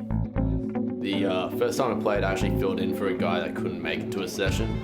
I made his character completely chaotic evil. I could probably help you out of there, but you're gonna have to give me that coin pouch. And killed the entire party I was with, and yeah, I can't really play with those guys anymore. Because my perception is usually pretty high, I can see a lot of things that the other people can't see, which means that I can kind of take advantage of situations a lot easier than I would be able to in just a normal tabletop standard. Like, it'd be very hard to be like, hey guys, I know the Dungeon Master just said I've got all this stuff in the corner, but don't look at it because you characters can't see it. I believe you're in the presence of a trap. With this, it's like, oh, this pops right up on my screen and I can see all this stuff and I don't need to tell anyone about it. Oh, that's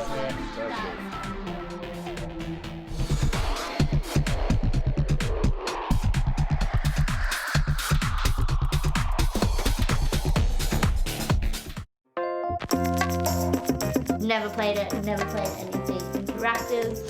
It was always on my bucket list.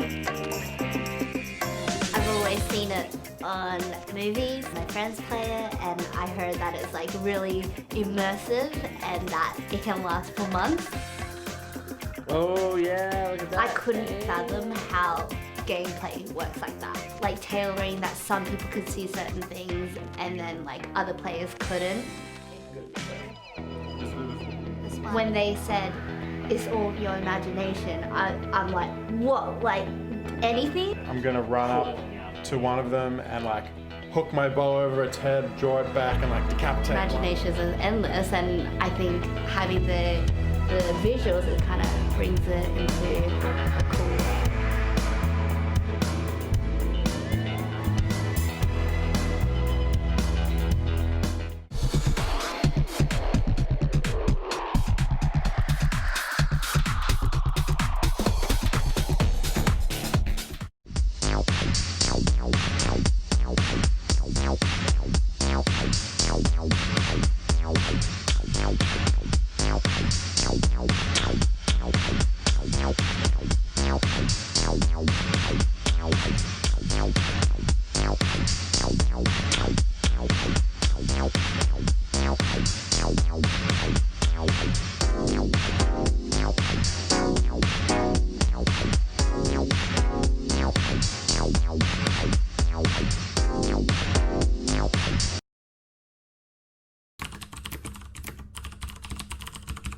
Let me tell you why you're here. What if I told you you could mix augmented reality with your RPGs? You take the miniature, the story ends. You keep scrolling and believe tabletop games are limited to physical models. Download Ardent Roleplay. You stay in Wonderland, and I show you how deep the rabbit hole goes. Remember, all I'm offering is the chance to add something new.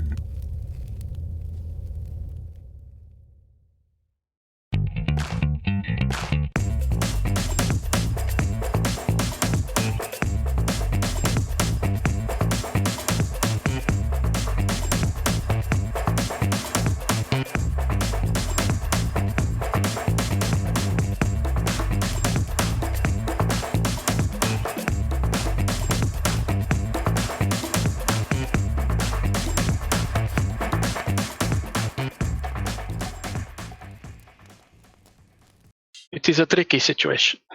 I mean, that sounds more Lithuanian than anything. You think? Yeah. I have not met so many Lithuanians. That's the role or the D&D accent. Oh boy. Oh, hello. We all back? Okay. Just in time. Well, it seems everyone seems to have caught the great Elder Fae without a coat. But, nevertheless, a looming man comes to the fore of the entrance and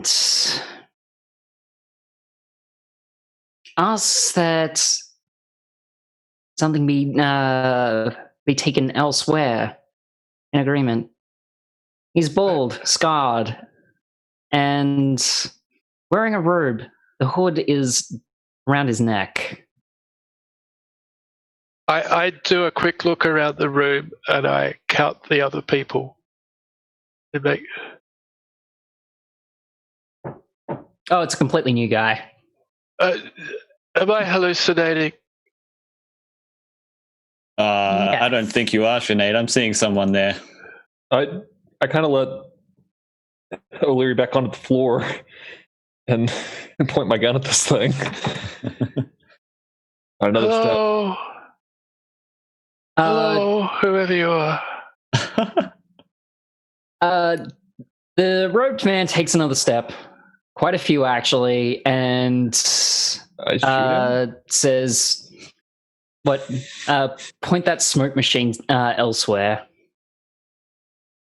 I try to tuck away the book, like in my bag, without him seeing it. Yeah. That'd be a sleight of hand roll.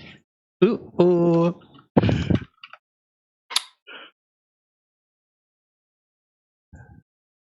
I'm pushing my luck. Yep. Go ahead. So, what does your luck start at? 1d100 at the start of the session. Okay. Yeah.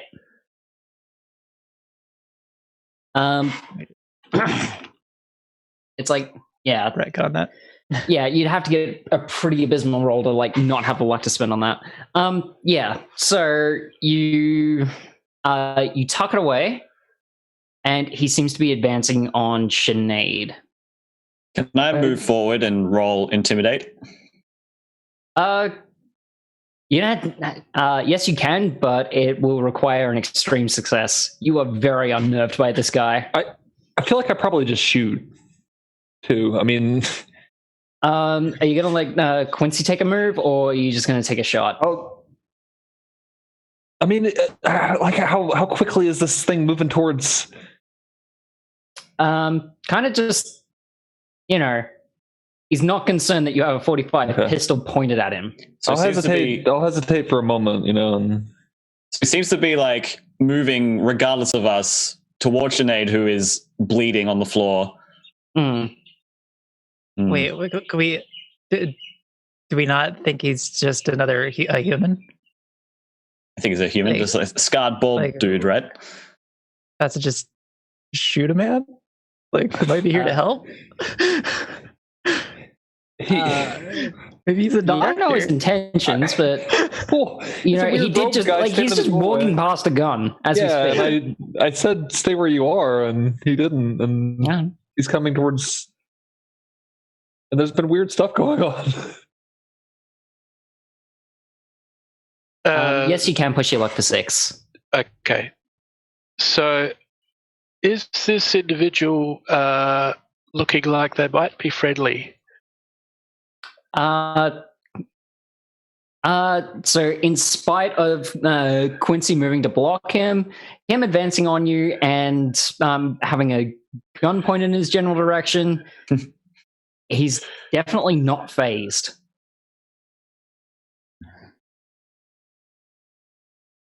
Like, whether he's friendly or not, it's another matter. Are you friendly? That would depend.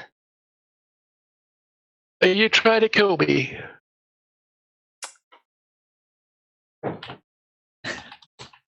Don't They're remove mutually a exclusive. muscle, he says, lying down, bending down and putting a finger right on your chin. Can you roll Constitution for me, please? People really like to invade the personal space of others in this place. Take a few steps back, but just still a gun pointed at this thing. Yep. I don't like this. We need to get Sinead to the hospital, regardless of whatever this new person's doing. That's versus 65. Yep. Well, I wasn't expecting that. Oh, goody. So, before everyone's eyes, Sinead's flesh starts stitching and knitting itself together, with nary a hint of pain on Sinead's part. Recover 4 health, and amazingly, nobody takes sanity damage. That's convenient. Yeah. That's He's a good buddy. something. Yes. Slowly lower my gun. After he leans up, he comes to Booker and says, "State your business." Detective business. State your business. We're just investigating something involving the... You state your business. You just came walking in here. Look, I almost shot you. The eyes have a lot of self-defense, so what do you have to say to yourself? I do believe you're trespassing on my home. Your home. No one's lived here in a while. You live here? This place is shut to hell. It's cozy. I'm gonna jump in and just. I'm so sorry. We're from the local college. We're actors. We're trying to get into character for a stage play. That's not even a real gun. It's got blanks. Things just got out of hand. Thank you so much for helping. That'll be a fast talk and hard.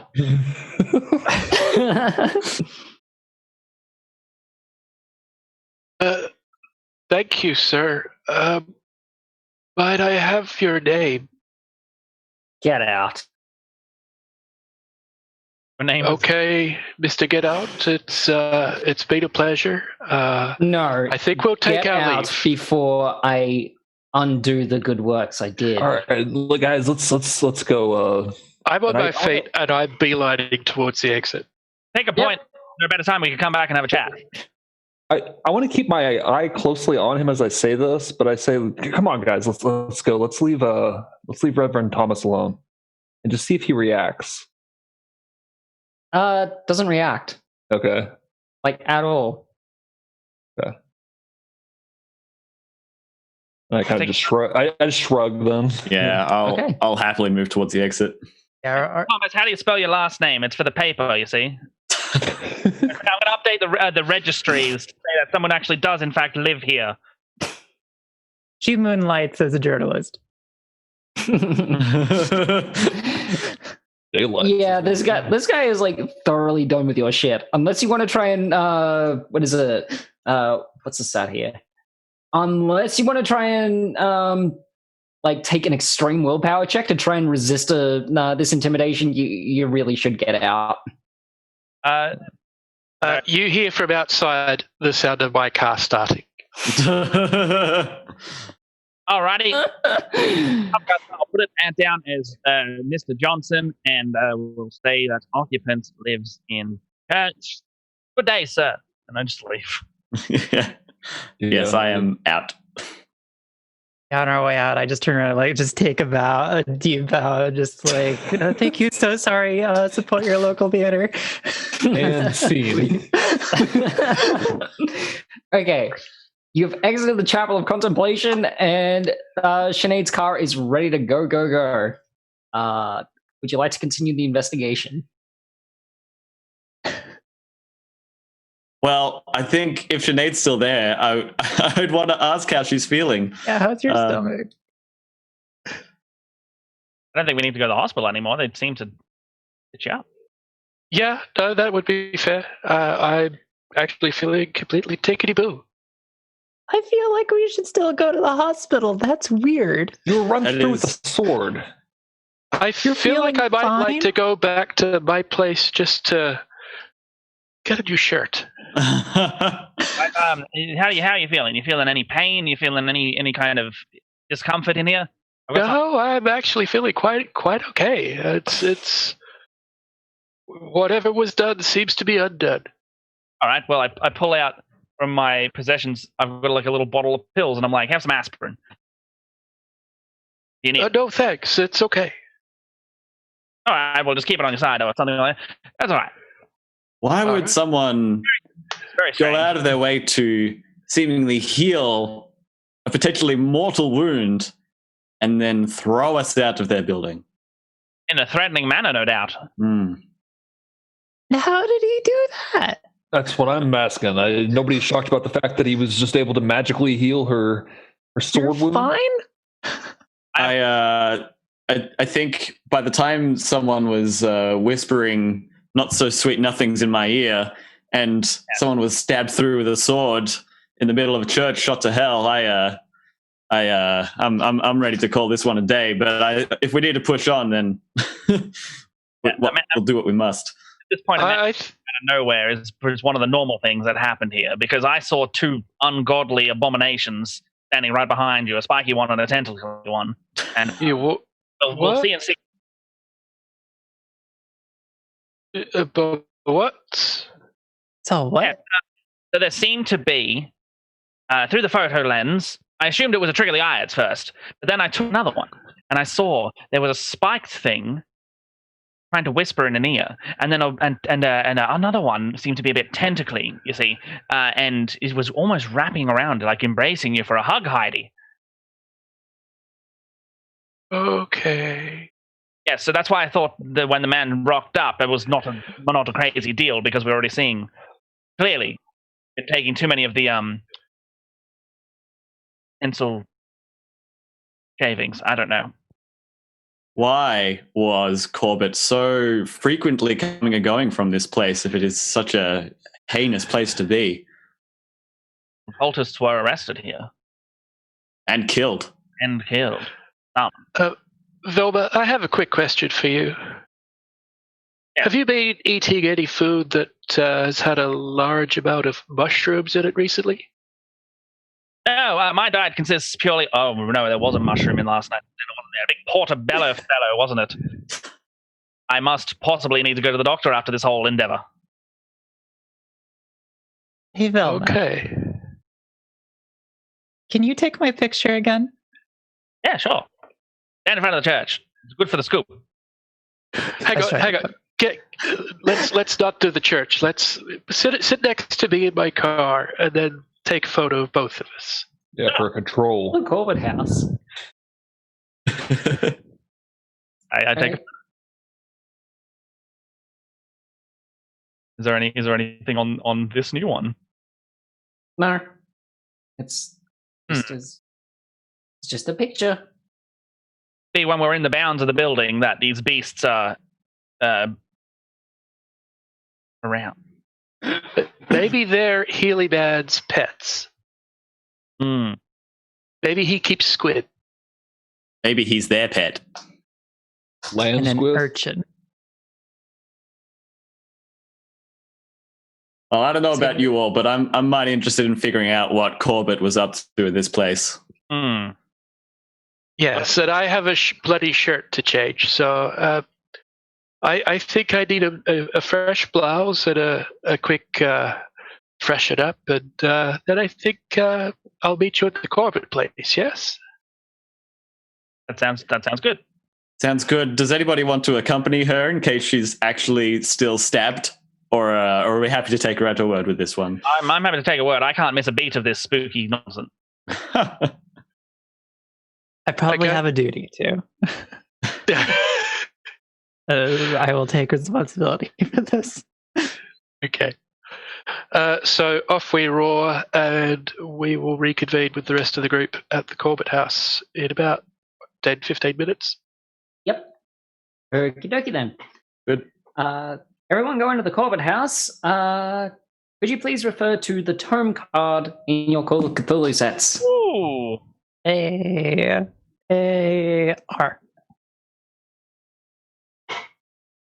Tome card.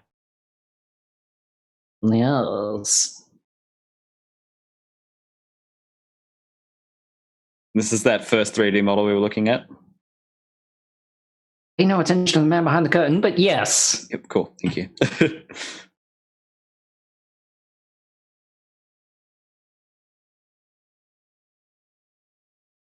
Mr. Get Out and Detective Business.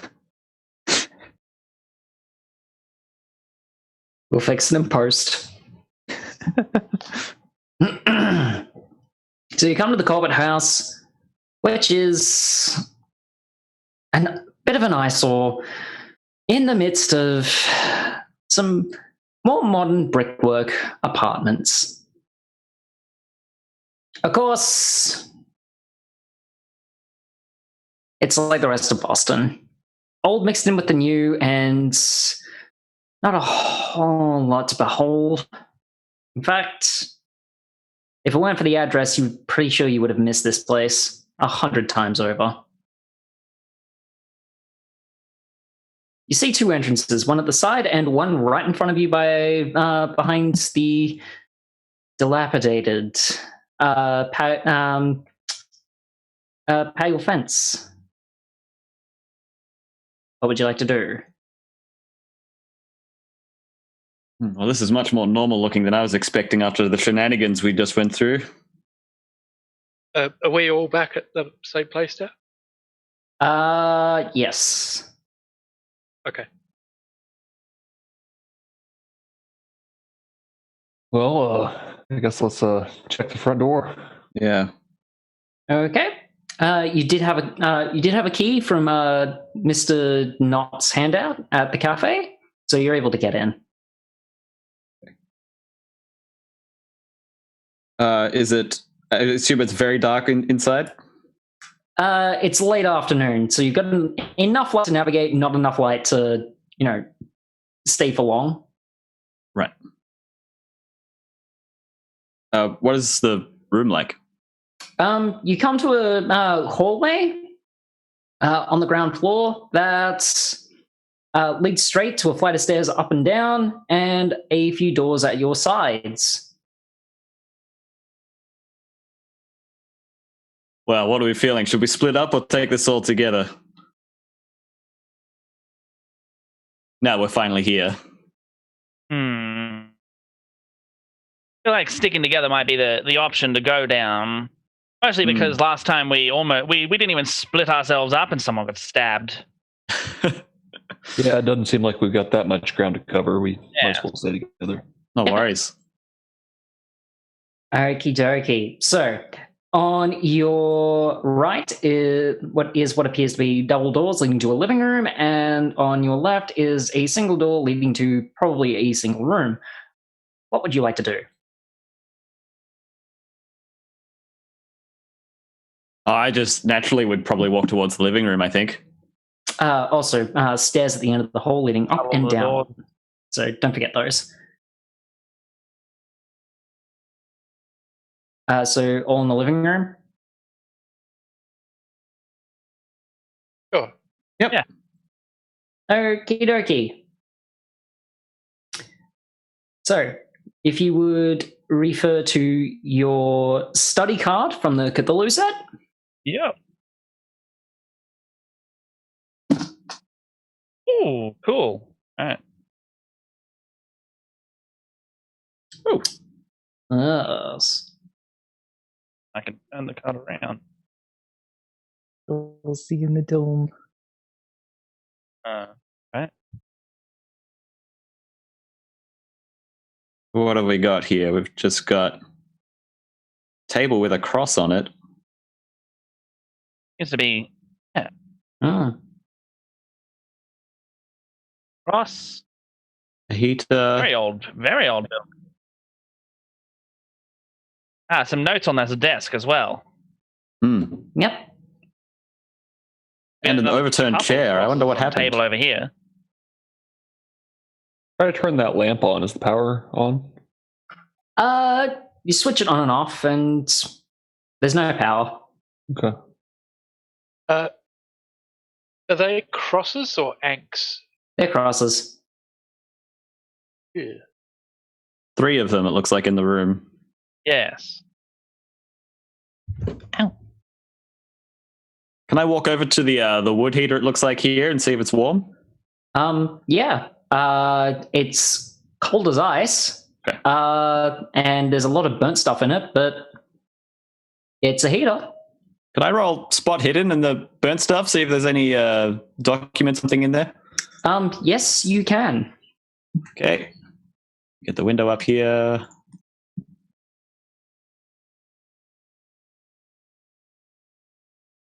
Oh, 35. I need 30. Can I push my luck for that one?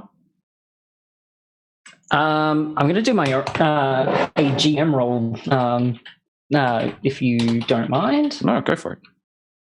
I mean, I'm going to do it anyway if you did mind.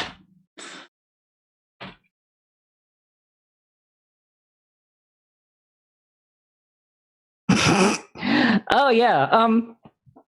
Yeah, you can push your luck. Push my luck. Okay, so that's down by 5. All right. Have I found anything here in the scraps? No, but as soon as you put your hand on the scraps of wood and coals, the heater catches fire, and your hand now has 3rd-degree burns. Oh no! Take 4 burning damage. 4 burning damage. Has anyone had a look through that bookshelf yet? No, I imagine that's exactly what Sinead was doing and missed. It's a lot of Italian texts. I'd like to push my luck.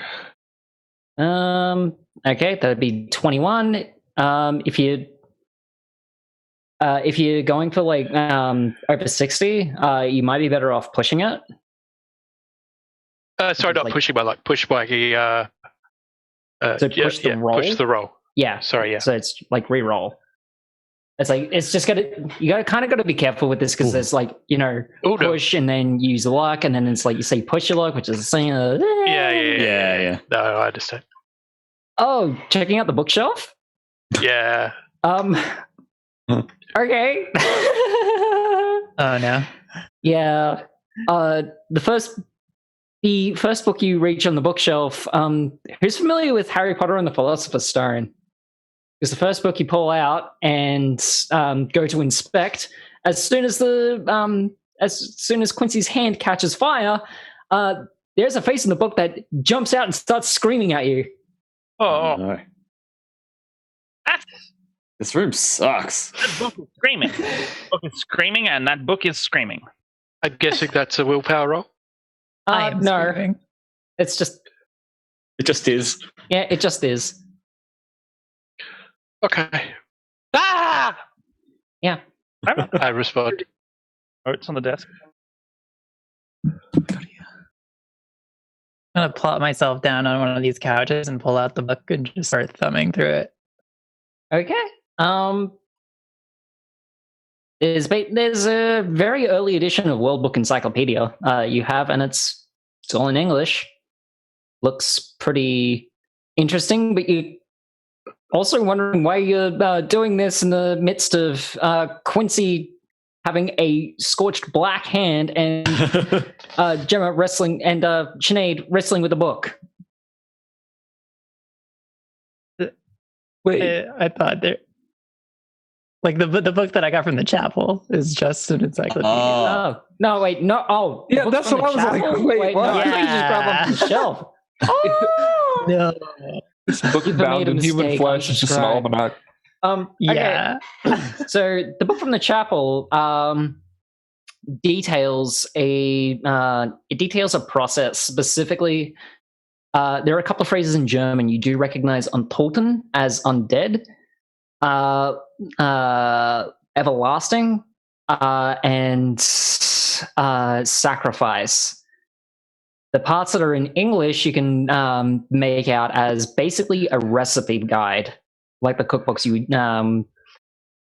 some Bostonians would have handed you. So from that, you can piece together that this is basically a cookbook for everlasting life through the sacrifice of others. Well, I don't know about all of you, but I'm pretty done with this room. Were there any interesting notes on that table there? I'm gonna translate that into screamers. Yeah. Okay. I'm busy going back in the book and then trying to push it back into the shelf. Yep. Okay. Jesus, Quincy, what happened to your hand? I go over, pull out some gauze and alcohol, and at least try to. You still have gauze and alcohol? Oh, what? Alcohol on a bird? Huh? I have half a gallon of it. I don't think I probably used all of it. You don't stick alcohol on a burn. That's gonna make it worse. Oh well. That's like throwing diesel on a petrol fire. You can do it anyway. Well, no, I didn't assume his hand was still actually on fire, but no, it's just like there's nothing for it to catch, so it's just scorched. Okay. Yep. So, are we done with the room of hard knocks? Because you got a room leading. You got something that looks like a dining room, or you can exit back out into the hall. There's one last thing I'd like to check. On the globe, is there a specific country or that's marked on it, or are there any specific markings on the globe? No, it's just a globe. Yeah, it's a globe. Okay. Yep.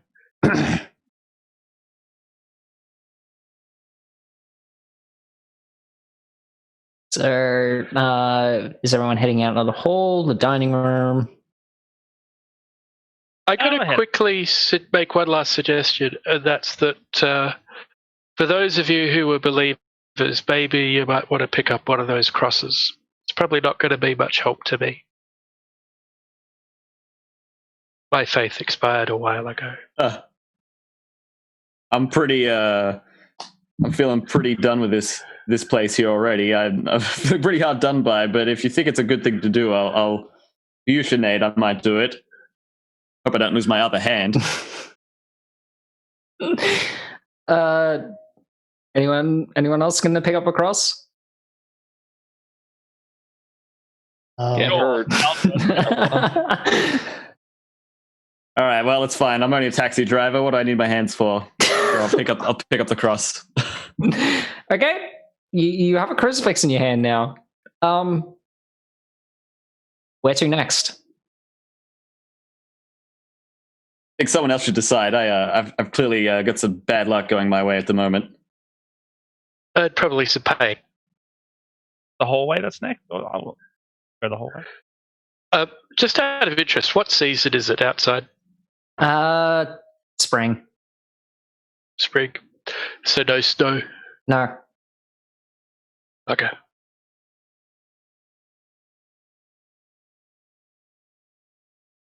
Yeah, let's just. We should find some water, some running water that we could run that hand under. There's a dining room, and it's a self-contained house. It's fair expectation that there might be a kitchen. Yeah, that's what I was thinking. Kitchen or a bathroom. Okie dokie. Could you please find in the fantasy pack the cargo card? Ooh, fantasy.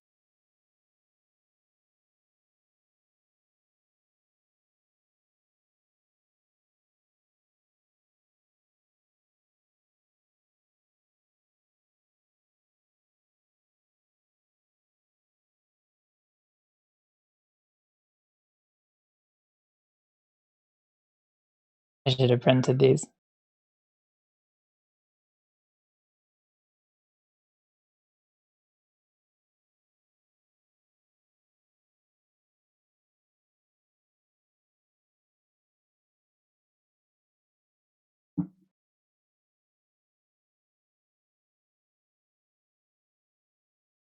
Oh, this is one dive of a kitchen.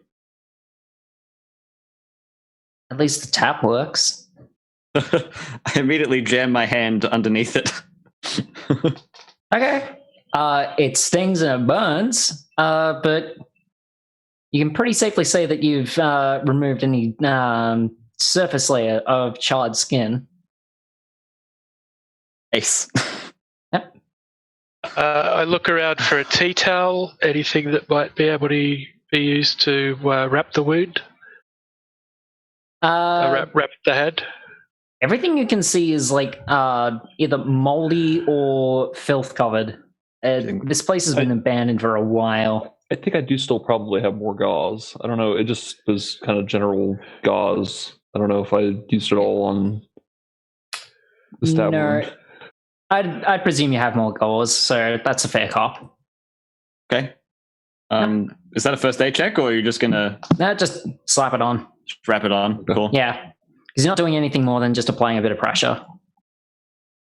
Yeah, wouldn't do pressure. I'd basically soak the gauze in water to try and cool the wound as much as you can. Mm.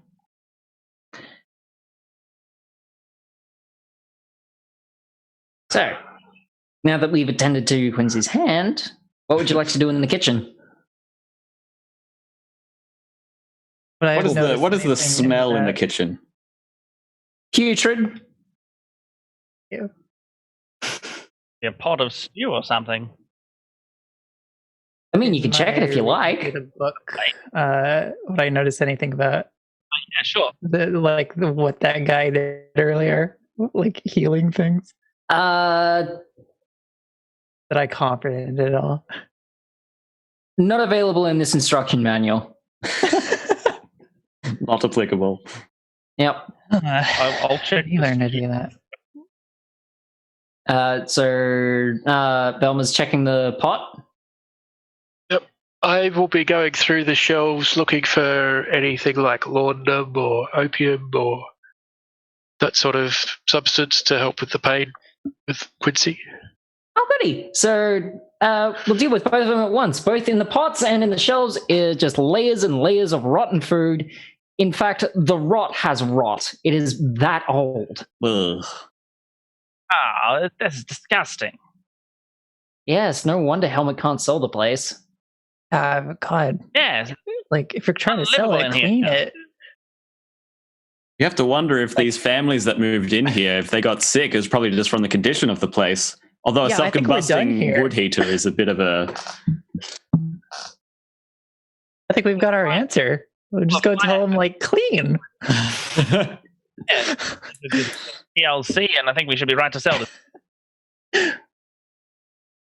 I'm just going to quickly say that screaming books and self-combusting wood heaters, along with the appearance of large scarred men who can heal with a touch, suggests that it might not be that simple. Yeah, it's really dirty. You couldn't let us have this one. I just wanted to walk away from this place. I'm not feeling too adventurous anymore. I'm feeling happily ignorant sometimes, and this is just take it and go to bed. Well, I suppose we were hired for a job. Yes, we were. It was almost a good amount of money. Very well. What else is in here? What's in these rotten sacks in the corner? More rotten material. You might have something may have suggested that these were once potatoes, but it's more like toxic sludge now. Can I have a little look for anything like hidden at all, like hiding behind any of these like cupboards or anything like that?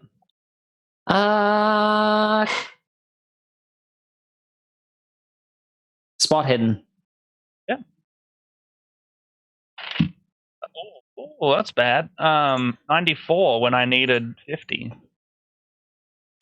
So you open the largest cupboard, and a body falls out. Oh! Yeah, as in a dead, throat slit human body falls out. Probably dead within the last 24 hours. I fall down to the ground and the body just falls out, kind of just like, and pushes me over with it. I'm like, get off, get off! Yeah, everyone take 5 sanity damage. Yes. When was the last time that Knot was even in this place? I'm starting to think Knot maybe is this just his murder house, and he's. I'd be pretty foolish of him to send us here if it was. I have to say, this body looks like the freshest thing in this kitchen. What are we doing here? I'm starting to think I'm not going to get my $25. Yeah, it could be a ruse just to get us in here to frame us for something, or at least we join them. Did we not get a deposit? Oh, we didn't. You got your free lunch. That counts as deposit. You ruined our croissant. I mean, you got seconds. For as long as... Has Velma chucked the body off yet? Oh yeah. I kind of like toss it aside and like crawl backwards on my back or something like that. It dissolves into a puddle of cockroaches and starts heading towards the staircase. Ugh. Oh. It might be a good time to mention what I read in this book. What did you read? Oh. Something human sacrifice, something everlasting life. I think that might have something to do with that. Have something. Of course it has. I would wager to say that particular life was not especially everlasting. That seemed quite foul. Exactly what I was thinking. Didn't work for him. I mean, does anybody remember where Knot was buried? Well, not Corbett. Corbett. Not still alive. Basement. Or is he? We wanted to be buried in the basement at least. Be buried in the basement as Will stated. So should we? Has anyone found the stairs leading down yet? I thought we only saw stairs leading up. No, there was stairs leading down. Yeah, the cockroaches just went down there, didn't they? Yeah. I'll just Yeah. Oh, okay. Sorry, I had. Went where our dead body friend went. Yeah. I figured we were just building suspense. That's the last place we looked. I mean, absolutely, but it is getting late, and horrors get more powerful at night. I just want to peek down into the depths of the stairs. If anything there. It's dark. The cockroaches are going down there? Yeah, the cockroaches are going down there. Want your lighter, or would you rather a flash photography style light? I think that's what I've got. Or candles. How many candles do I have in a box? 12 candles in a box. You probably used one. I think I'll let Booker and Heidi handle the open flames. I start lighting your candles. Yeah, everyone take a candle. Everyone who wants one. I'll stay away. I'll steer clear from now.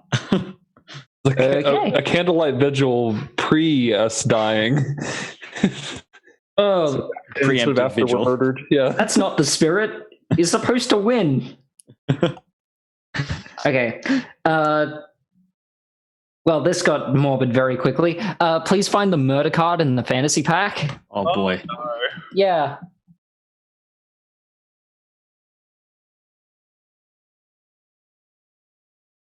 Murder. All right.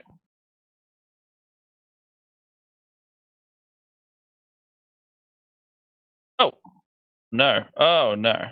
Oh no! Oh no! Oh no! Hmm. Oh, hang on.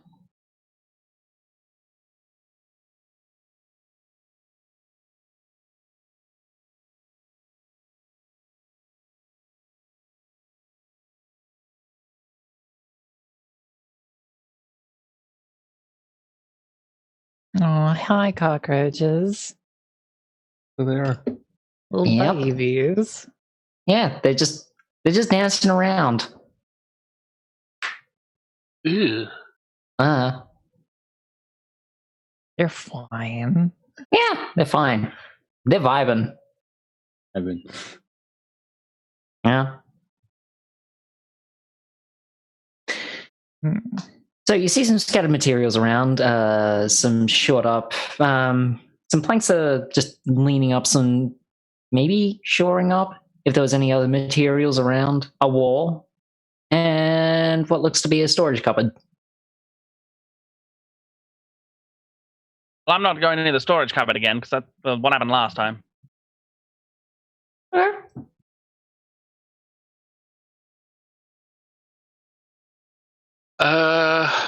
Take the lead on this one. I'm scared stiff. Yeah, no get my kidding. gun out again. Yeah. No. I'll start walking in. Okay. What's the closest? We're coming down the stairs there, so Yeah. I could. Sorry. I was just gonna say I was just gonna start taking a look at the boxes along the. That's way over there. I guess I'll just walk over and start looking at that stuff. I guess. Okay. What's in the middle of the room? Is that dirt? Yeah, it's basically just a mound of soil. Oh, okay. Yeah. Through that soil. Kind of. That's true. There's fires some over earth there too. here. Anyhow, in the boxes are some tools, nails, other knickknacks, mostly construction material, and some garden variety, pun intended, tools.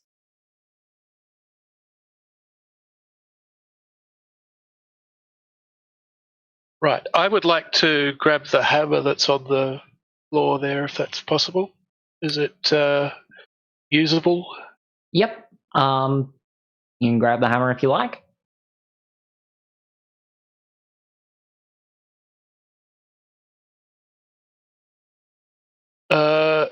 The planks that are holding up the wall, Mm-hmm.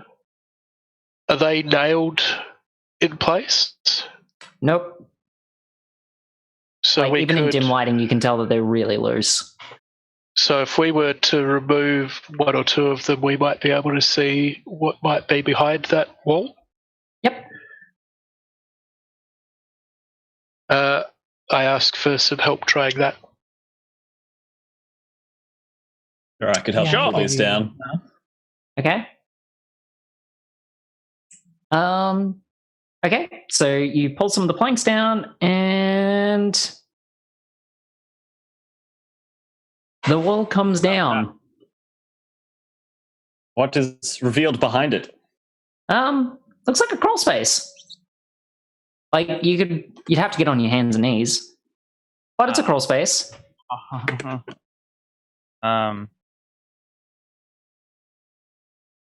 Quincy, a fan of small spaces? Not particularly. I'm not the smallest person in the room. Yeah, who is the smallest? Who is the smallest?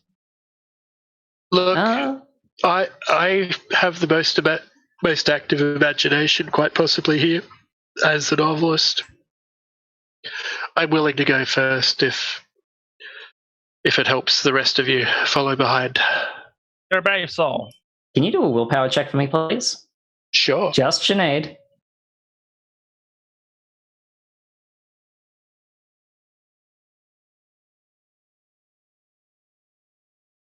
Yep. Over 70, I think. 60? Mm-hmm. 70. I am so sorry.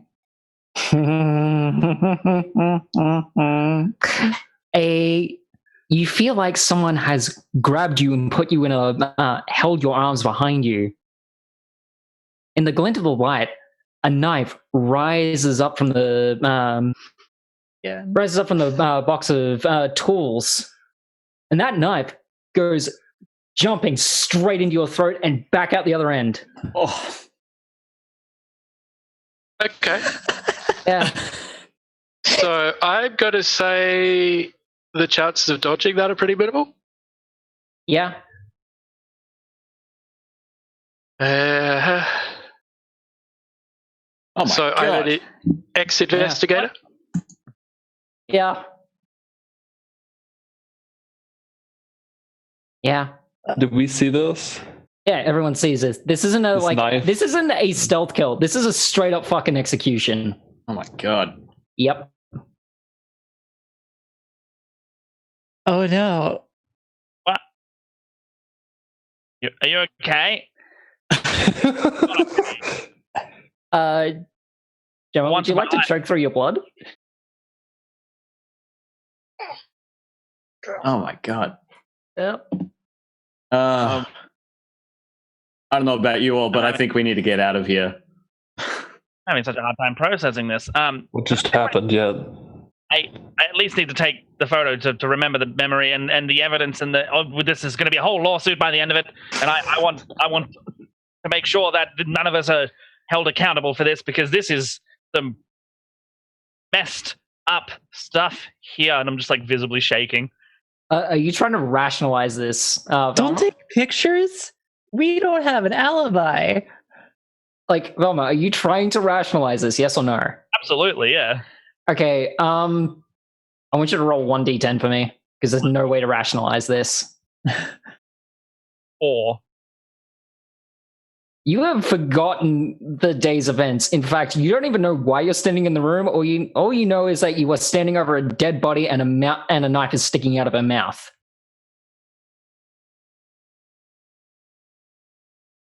Booker, why is there a dead person in the room? Are you joking? That knife just got through. No one threw that knife, right? Was anyone near that? Clearly, this is. Are we at rehearsals or something like that? This is my local theatres group. Have you joined the local theatre group with me? And we've clearly we've done. I'm sorry, I was spaced out when we were rehearsing this scene. What are you talking about? O'Leary's dead. I want to go up and see if there's like any kind of like wire attached to the knife or something. Like, if this was like some kind of like. It's a director. This is a very strange night. Well, if everybody would like to find the knife card, that knife comes out of Sinead O'Leary's mouth and is floating and slashing around, and it's coming for you next. Nice just flying around? Yeah, it's just.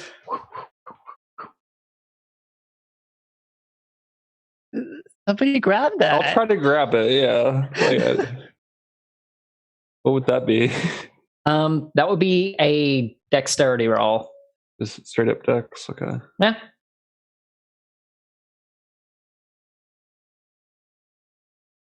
It's probably really a stupid idea. By the way, first. Okay. Is anyone else taking a dex roll to grab this, because we haven't initiated combat yet? I want to get the hell out of the way of this flinging knife. Yeah, no. With my burnt hand already, I'm not jumping into the fray. Okay. So, yeah. I think I'm gonna use my luck on this. I can. Yeah, you'd basically have to burn all of your luck to be to catch it. Yeah. I mean, I will though. I would just need 5. I'm gonna catch it. Okay. So, when Heidi, right, Booker leaps at the knife, misses, and crashes on top of Sinead's dead body. Blood spurts out over his coat. Heidi is a little more lucky. She jumps out and catches the blade by the handle as it's starting to dart towards her. Knife is now disenchanted and in Heidi's possession. Hell yeah. Are you going to trust that thing? Are you going to put that thing back in your pocket? Like, I think we should leave this thing here and run No. away. I'm not going to let go of it. So confused. Why are so many of us in this room? Oh, I've not been on the taking too many aspirins again, haven't I? And now my fingerprints are on it. Hey, well, give me a break. We're at the Corbett house. We've been.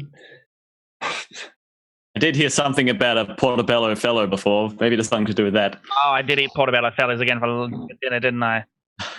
Sometimes this happens. You didn't take pictures, right? Please tell me you didn't take any pictures of this. Photo all day. What are you talking about? I don't know. Maybe you should take some photos. I want my $25. You're right. I should take it. This would be a good scene for later. So I take out my camera and start trying to photograph the mise en scène later set. As you're doing that, I hold the knife out to you and be like, "Do not take pictures." Look. How else are we meant to remember the setup of the scene? We've got the body, we've got the knife, we've got the actor that's acting. That's the problem. Do you know what the scene looks like right now? I'm gonna need you to stop pointing bladed weapons at people. The rubber knife. Are you taking the picture, yes or no? Yeah, yes. Okay, the flash on the camera, the bulb explodes. Oh. Well, that's just great. Too many portobellos and now I'm out of bulb. Now you have a picture of me with a bloody knife in my hand, pointing at you with a corpse in the background. That Booker has fallen on top of. Yeah. Yeah. I'm strongly implicated in this too. Yeah.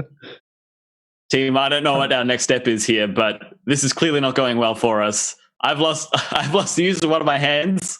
So use it, it's just burned. Well, I'm not going to. Sinead's lost the use of her throat. I'm gonna have to kill the party.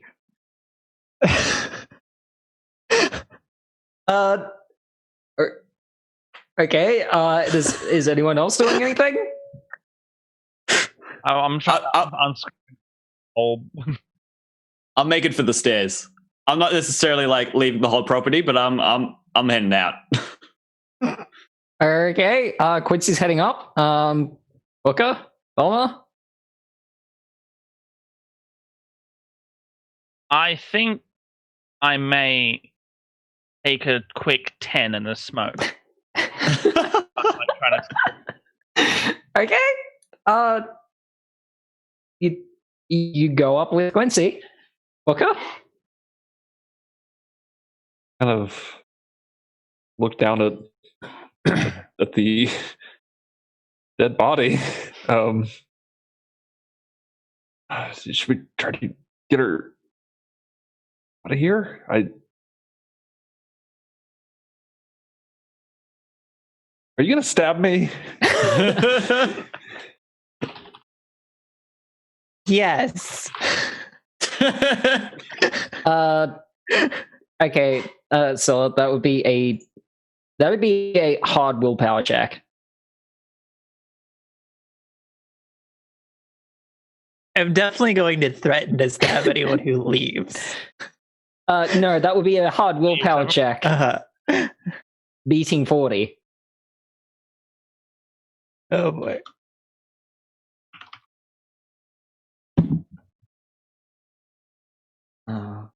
With the rolls. So, who has the higher dexterity out of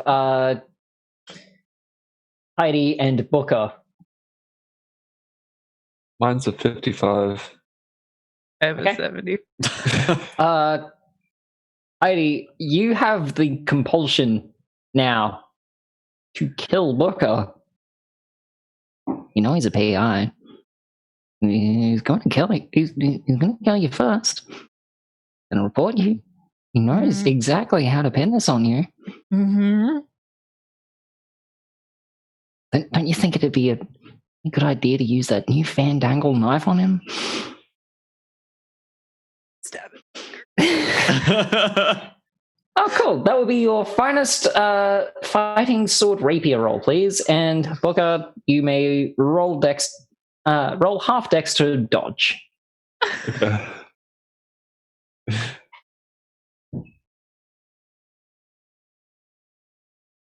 A miss. No, you don't need to roll the dodge anyway because there's a. Okay, well, yeah, good. Yeah, because I was gonna say it's like okay, if you missed that would have been an insta-jib, but as it stands, you don't know why Heidi's taking swings at you with that knife, but she is. Can I try to like wrestle it away from her? That'll be a fighting brawl. Yeah. Like as I'm like, what are you doing? Yeah. Fighting brawl. We each roll that. No, just Booker. Okay. You can roll to dodge since that was a success.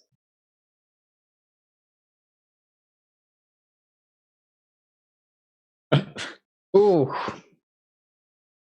Yeah, no. So whatever. Okay. The floor is yours, Dan. What is Booker doing? I'm just kind of imagining that he kind of like, grabs like, what's the character's name? Booker. Heidi by the wrist and kind of like, slams her hand against the wall, to try to wrench the knife out. Yep. Okay. As the knife, not trying to necessarily have the knife in my hand afterwards, but just get the knife out of her hand on the ground, which is probably stupid, but that's what. Okay. As the knife clatters to the ground, it darts straight into the crawl space.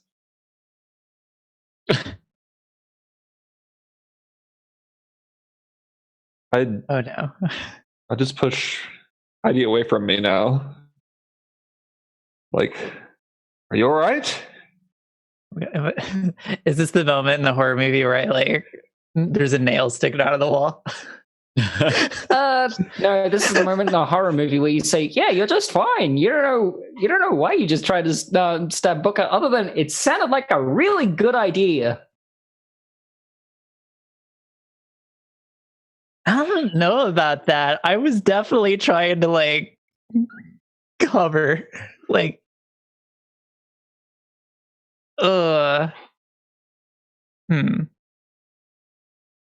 Yeah, no, everything's. I don't know what came over me. I'm bullshitting. Can I roll something to detect bullshit? No, it's you don't need to roll anything. It's pretty obvious she's bullshitting. Okay, so I can tell that she wasn't just possessed; she was just actively no, she was definitely possessed. Okay, but can I tell that she also just kind of wanted to kill me on her own too? Yeah, detective instinct would tell you that. Yes. Okay. It was very easily suggestible in that moment. I will kind of, with my, still not turning away, but just kind of back away towards the stairs and back my way up the stairs. Okay. And you back up into Velma and Quincy. Yeah. Let's get the hell out of here.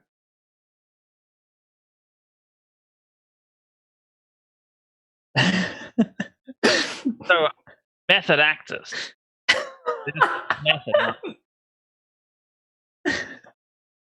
Sometimes I think I've just given up my whole weekend as a bit of nonsense, and then something like this happens, and then you're working with a cast that you don't understand, and you're working with people that just decide to lie on the floor for the whole scene. It's their cue. That's their lines. What's going on with them? Velma, you really have no idea what's going on, do you?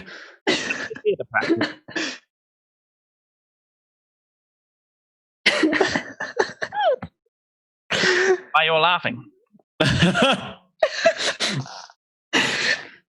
Oh, don't worry. It's just the cosmic playthings. Well, I'm still heading out. I'm still walking out of this place. I'm going out the front door. Yeah. Okay. me pop a couple aspirins and like, well, guess practice is over. You've just been popping the aspirins all night. Yes, I have now. Everyone else, Heidi, Booker, leaving? I'm going for the knife. You're diving under the crawl space of a knife. Mm-hmm. Okay. So, can't leave evidence. Okay. All right. Okay. Well, so you come out from under the crawl space and into a very, very dark room with a pallet in it. Could you please bring out your exposed card? No one else. Heck. Mine's not working. I think I screwed something up with my... I really should have printed these. It's not liking my screen. Yeah, my last one didn't work either. It's all right. We'll fix it. Which set? Yeah, it's the exposed card. The exposed card is in the Cthulhu set. Oh wait, no, that's the dungeon set, I think. Yeah, that's the dungeon set.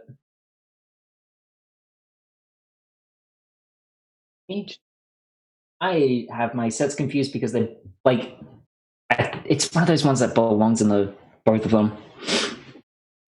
Yep, that's the one. Go.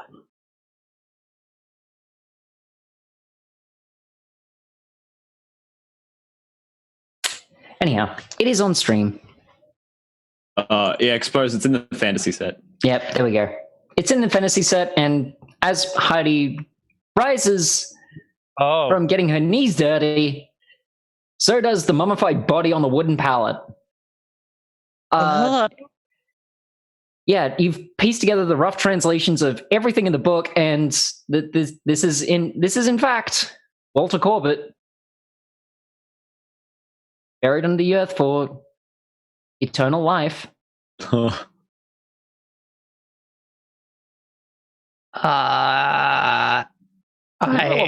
you roll a 1d10 for me, please? Totally. Okay. Beauty. Cool. Take 10 sanity damage, and you let out an ear-piercing shriek.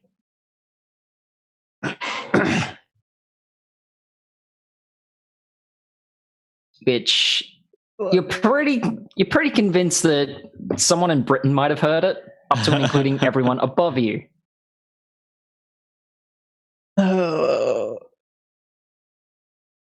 What was that sound? Booker, what do you think? Should we go back, or are you a bit done with her trying to stab some of us?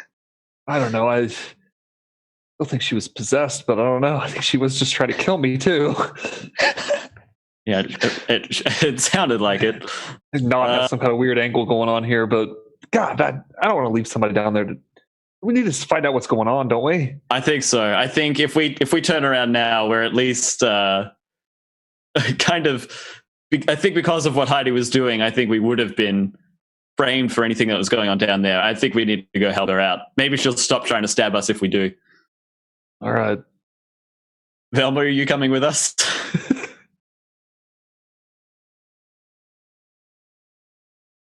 See me like just in the open door of the Renault, like reclining the seat very far back, and just like pulling out a cigarette and just like, yeah. Oh boy. And I just kind of lean back a bit more. Okay, Velma has become a useless contributing member to this tragedy crusade that we are on. I mean, it's also funny that Velma still has a lot of sanity left over.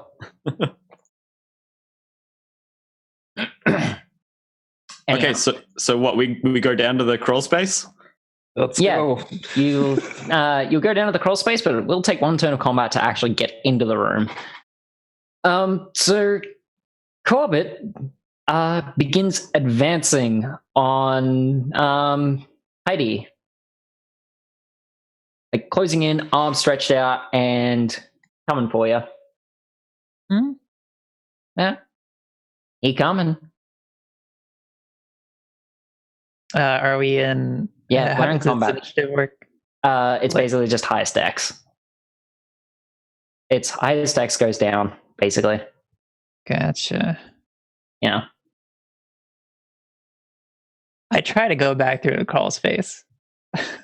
Okay. You get on your hands and knees and try to go back through the crawl space. And if there's light coming through, I presume there is. Team? We've got candles in theory, but I don't know how those work crawling through a crawl space. So You're still okay. So yeah, you've got light. Yeah. Booker, Quincy, and not Velma coming through the crawl space. So we're coming through to the room. Yeah. Okay. So does that invalidate Heidi's tactical withdrawal? Yes. Okay. It's like someone has to go back. But like, well, I mean, that was the point, really. I mean, we'd start backing up, right? oh boy. Damn. Yep. We seem to be having technical difficulties in the Dreamlands Ethereum. Please stand by. We are fixing as we speak. Oh, my name. Got shuffled. Yeah. Okay. No. Light shuffling. But we seem to have all our members back.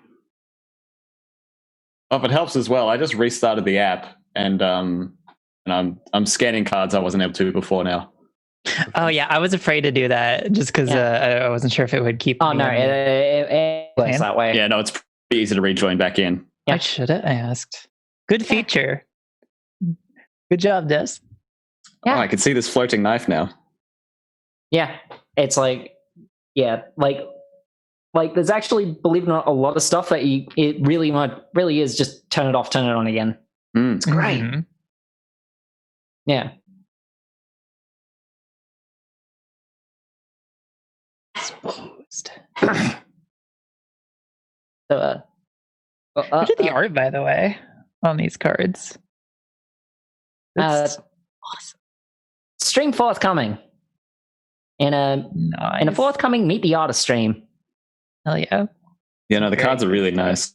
I really like these.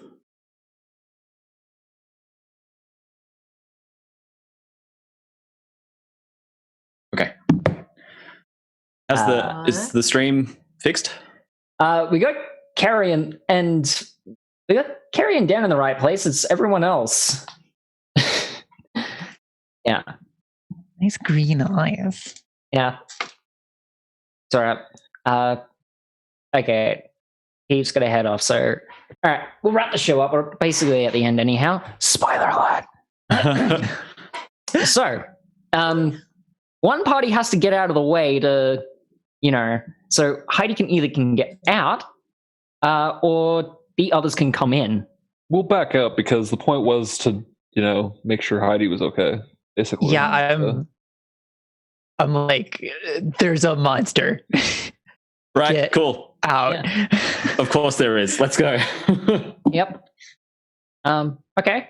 Everyone's just awkwardly like, yeah. Yep.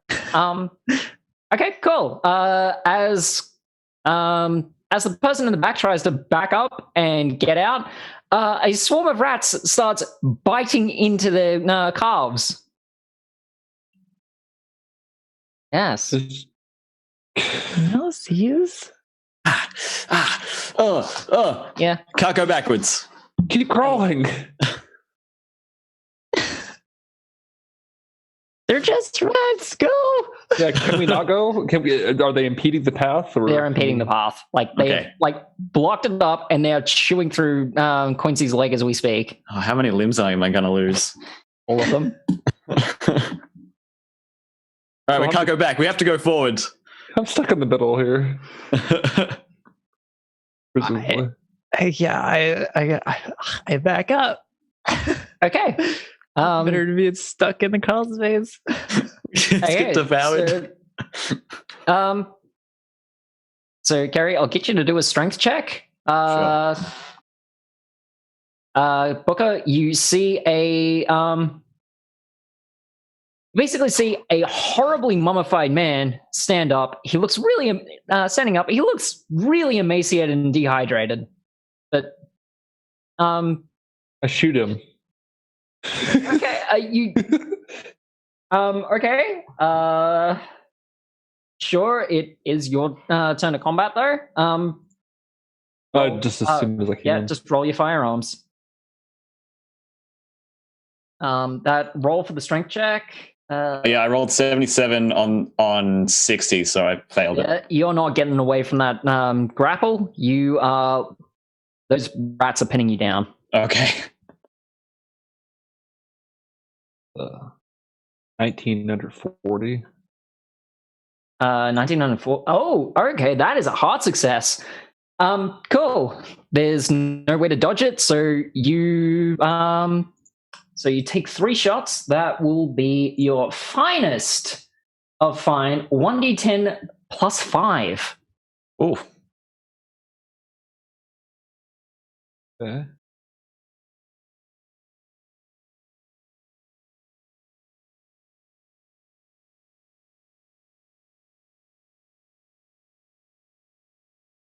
That is a 10 total.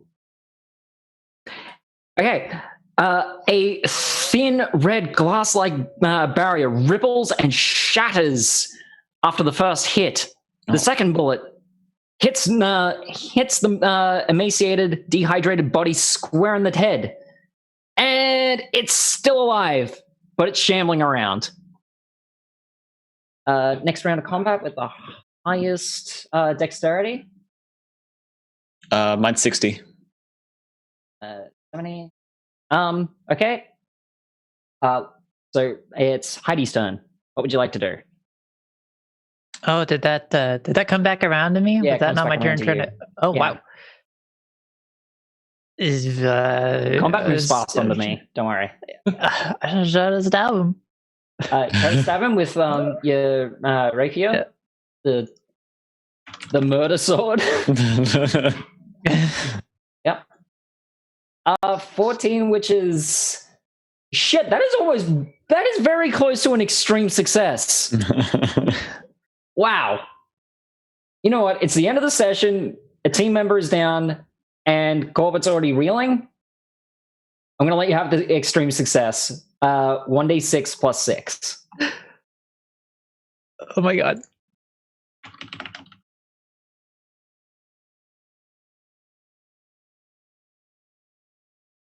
Okay. All right. If you want to see something cool, find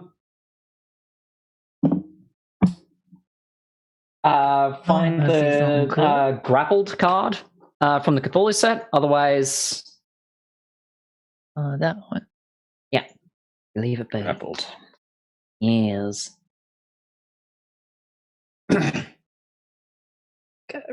Oh, hey, little guy.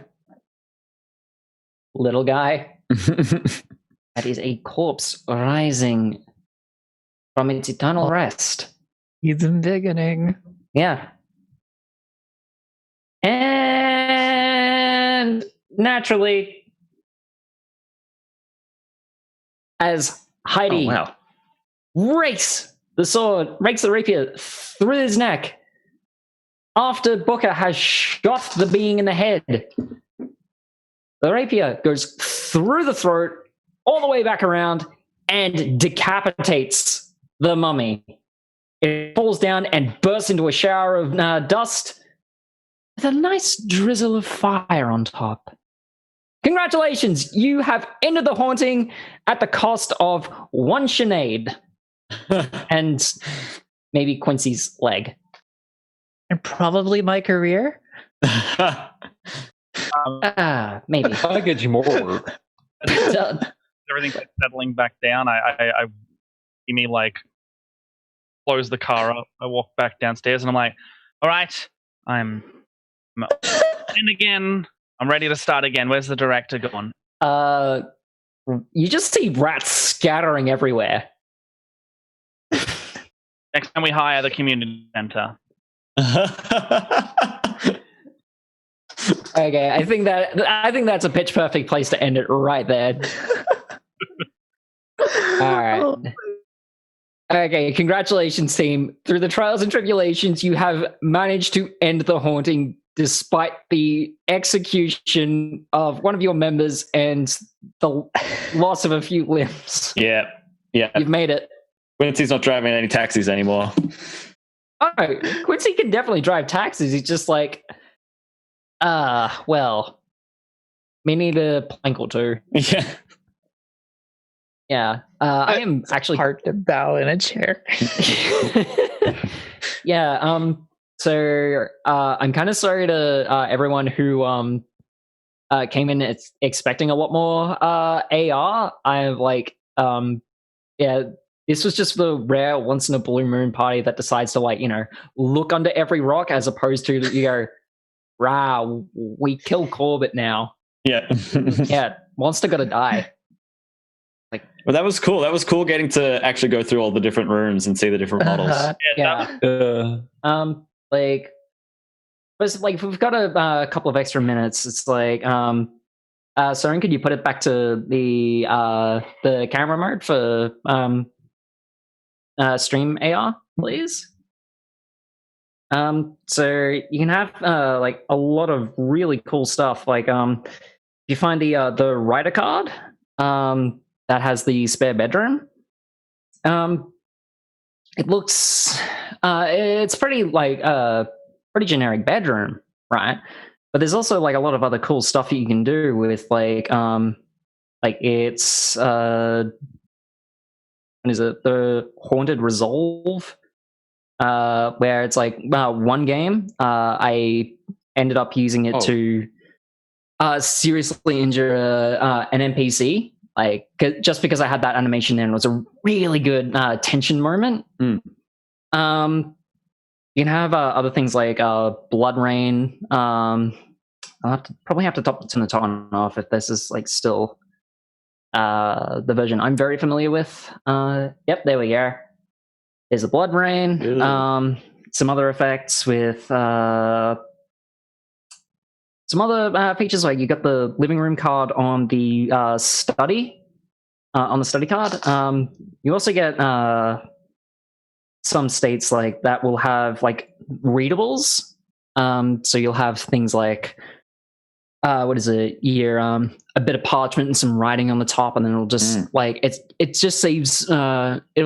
Because it's one of those where you can save a letter, save something where it's okay, it tips certain people off, but it doesn't tip everyone off. Yeah.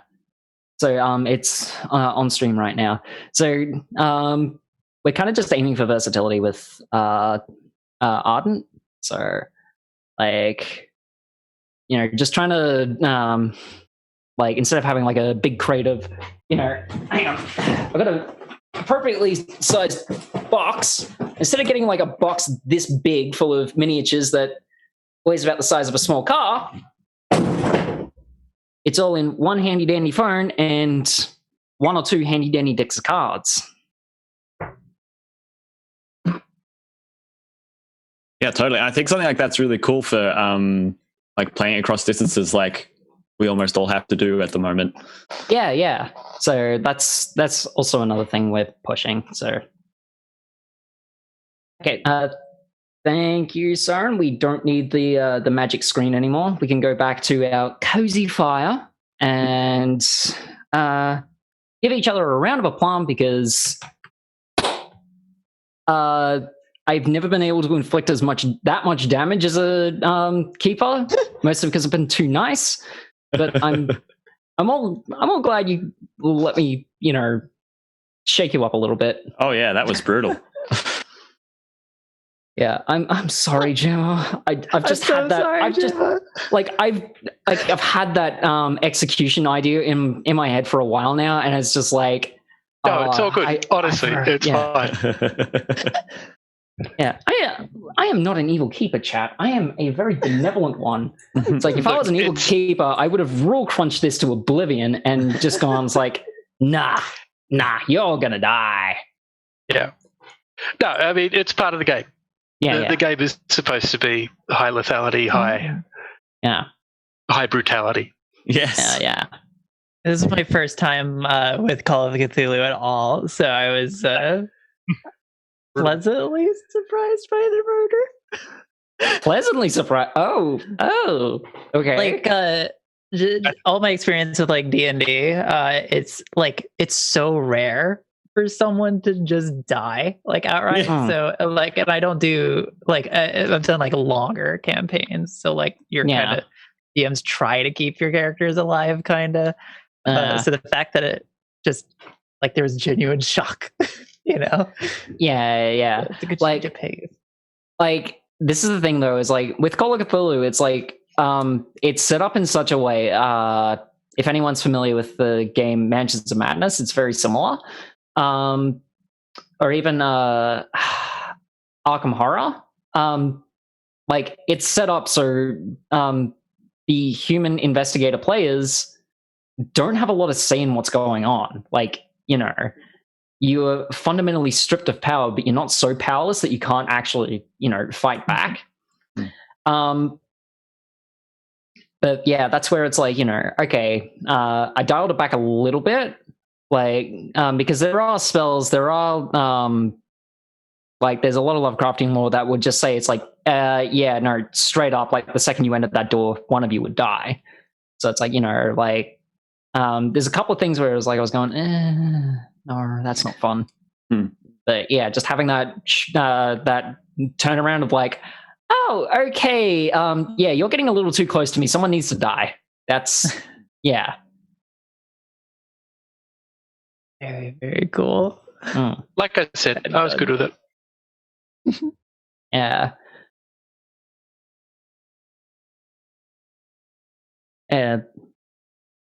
Sorry, I think Jemma was. Yeah. Cool. So, all right. Well, I have been Jade, otherwise known as Jaded Cynic. I am a narrative designer QA, working with Ardent on Ardent Roleplay, and we'll exit out in the same order as we did last time. So, Matt. I've been Matt Brown. I DM for Split the Party on YouTube. You can find us over the Twitter handle, I think, is in our stuff there. That's for our main account. You can also find me at NoFunBrown there. I'm doing 3 PAX panels on various D&D things coming up in the 12th to 18th September area, so please catch that. Awesome. Kerry? I'm Kerry Palmer. I'm doing a bunch of different stuff. Most of the stuff that I'm doing at the moment is on minimap.com.au. It's a games writing, podcasting website. I'm also streaming on Twitch at the moment at Scotch240. Bunch of random things there. But mostly just playing games. And it was really great to play some role-playing game stuff, which I'm not doing a lot of at the moment. So, thanks so much for having me. Always a pleasure, Kerry. Jemma? Yes, Jade, thanks for having me. My name's Jemma Hooper. I stream at twitch.tv/storygirl. I do talks about storytelling, some live writing, and some RPG gaming, as well as video games. The tabletop game that we've got currently running is an ongoing Star Trek Adventures game on Sundays for Australian time, and it runs at 6 p.m. US Pacific time, because that's where most of the cast are at. I am also a tabletop RPG designer, and we've got a couple of other projects that I'm hoping to get to a point where we can stream in the not too distant future. So that's me. All right. Dan? I've been Pendrak. I don't have a whole lot to say other than when I do stream, it's at twitch.tv/Pendrak_. You can find out. I do read aloud stuff and some RPG related stuff there, but you can find out about when I am streaming D&D and other stuff like that on the Midnight Coven through that channel. So, Yeah, and finally, Stella. I'm Stella. You can see me at twitch.tv/StellaRavenka, 1L. That's a common mistake. You can also find me on Twitter, same at, and you can commission me for video work, graphic design, any kind of writing, editing. I kind of do a lot. Thanks for having me. Okay, and all right, this has been an Ardent Roleplay production. Thank you very much for joining.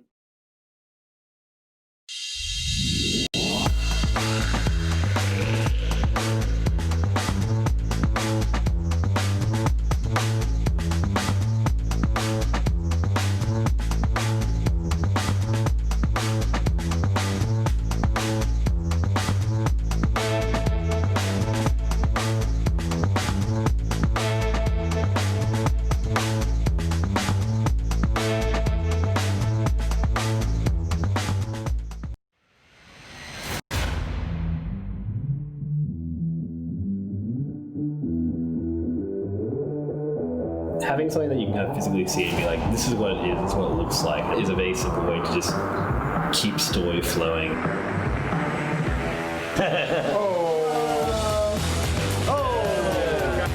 It's another tool to communicate to the players what's happening.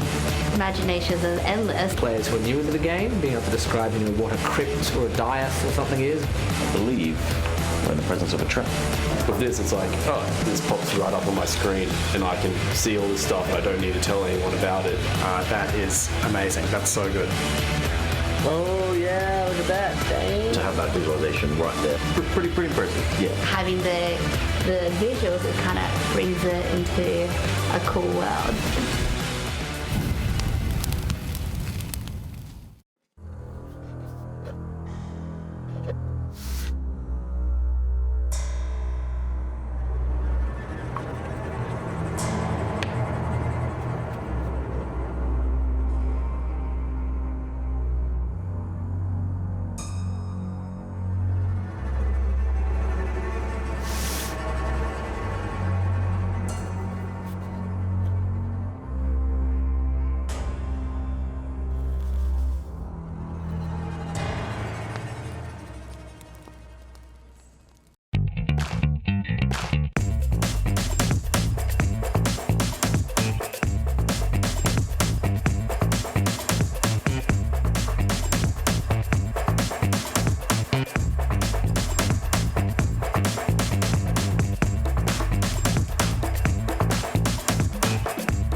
off.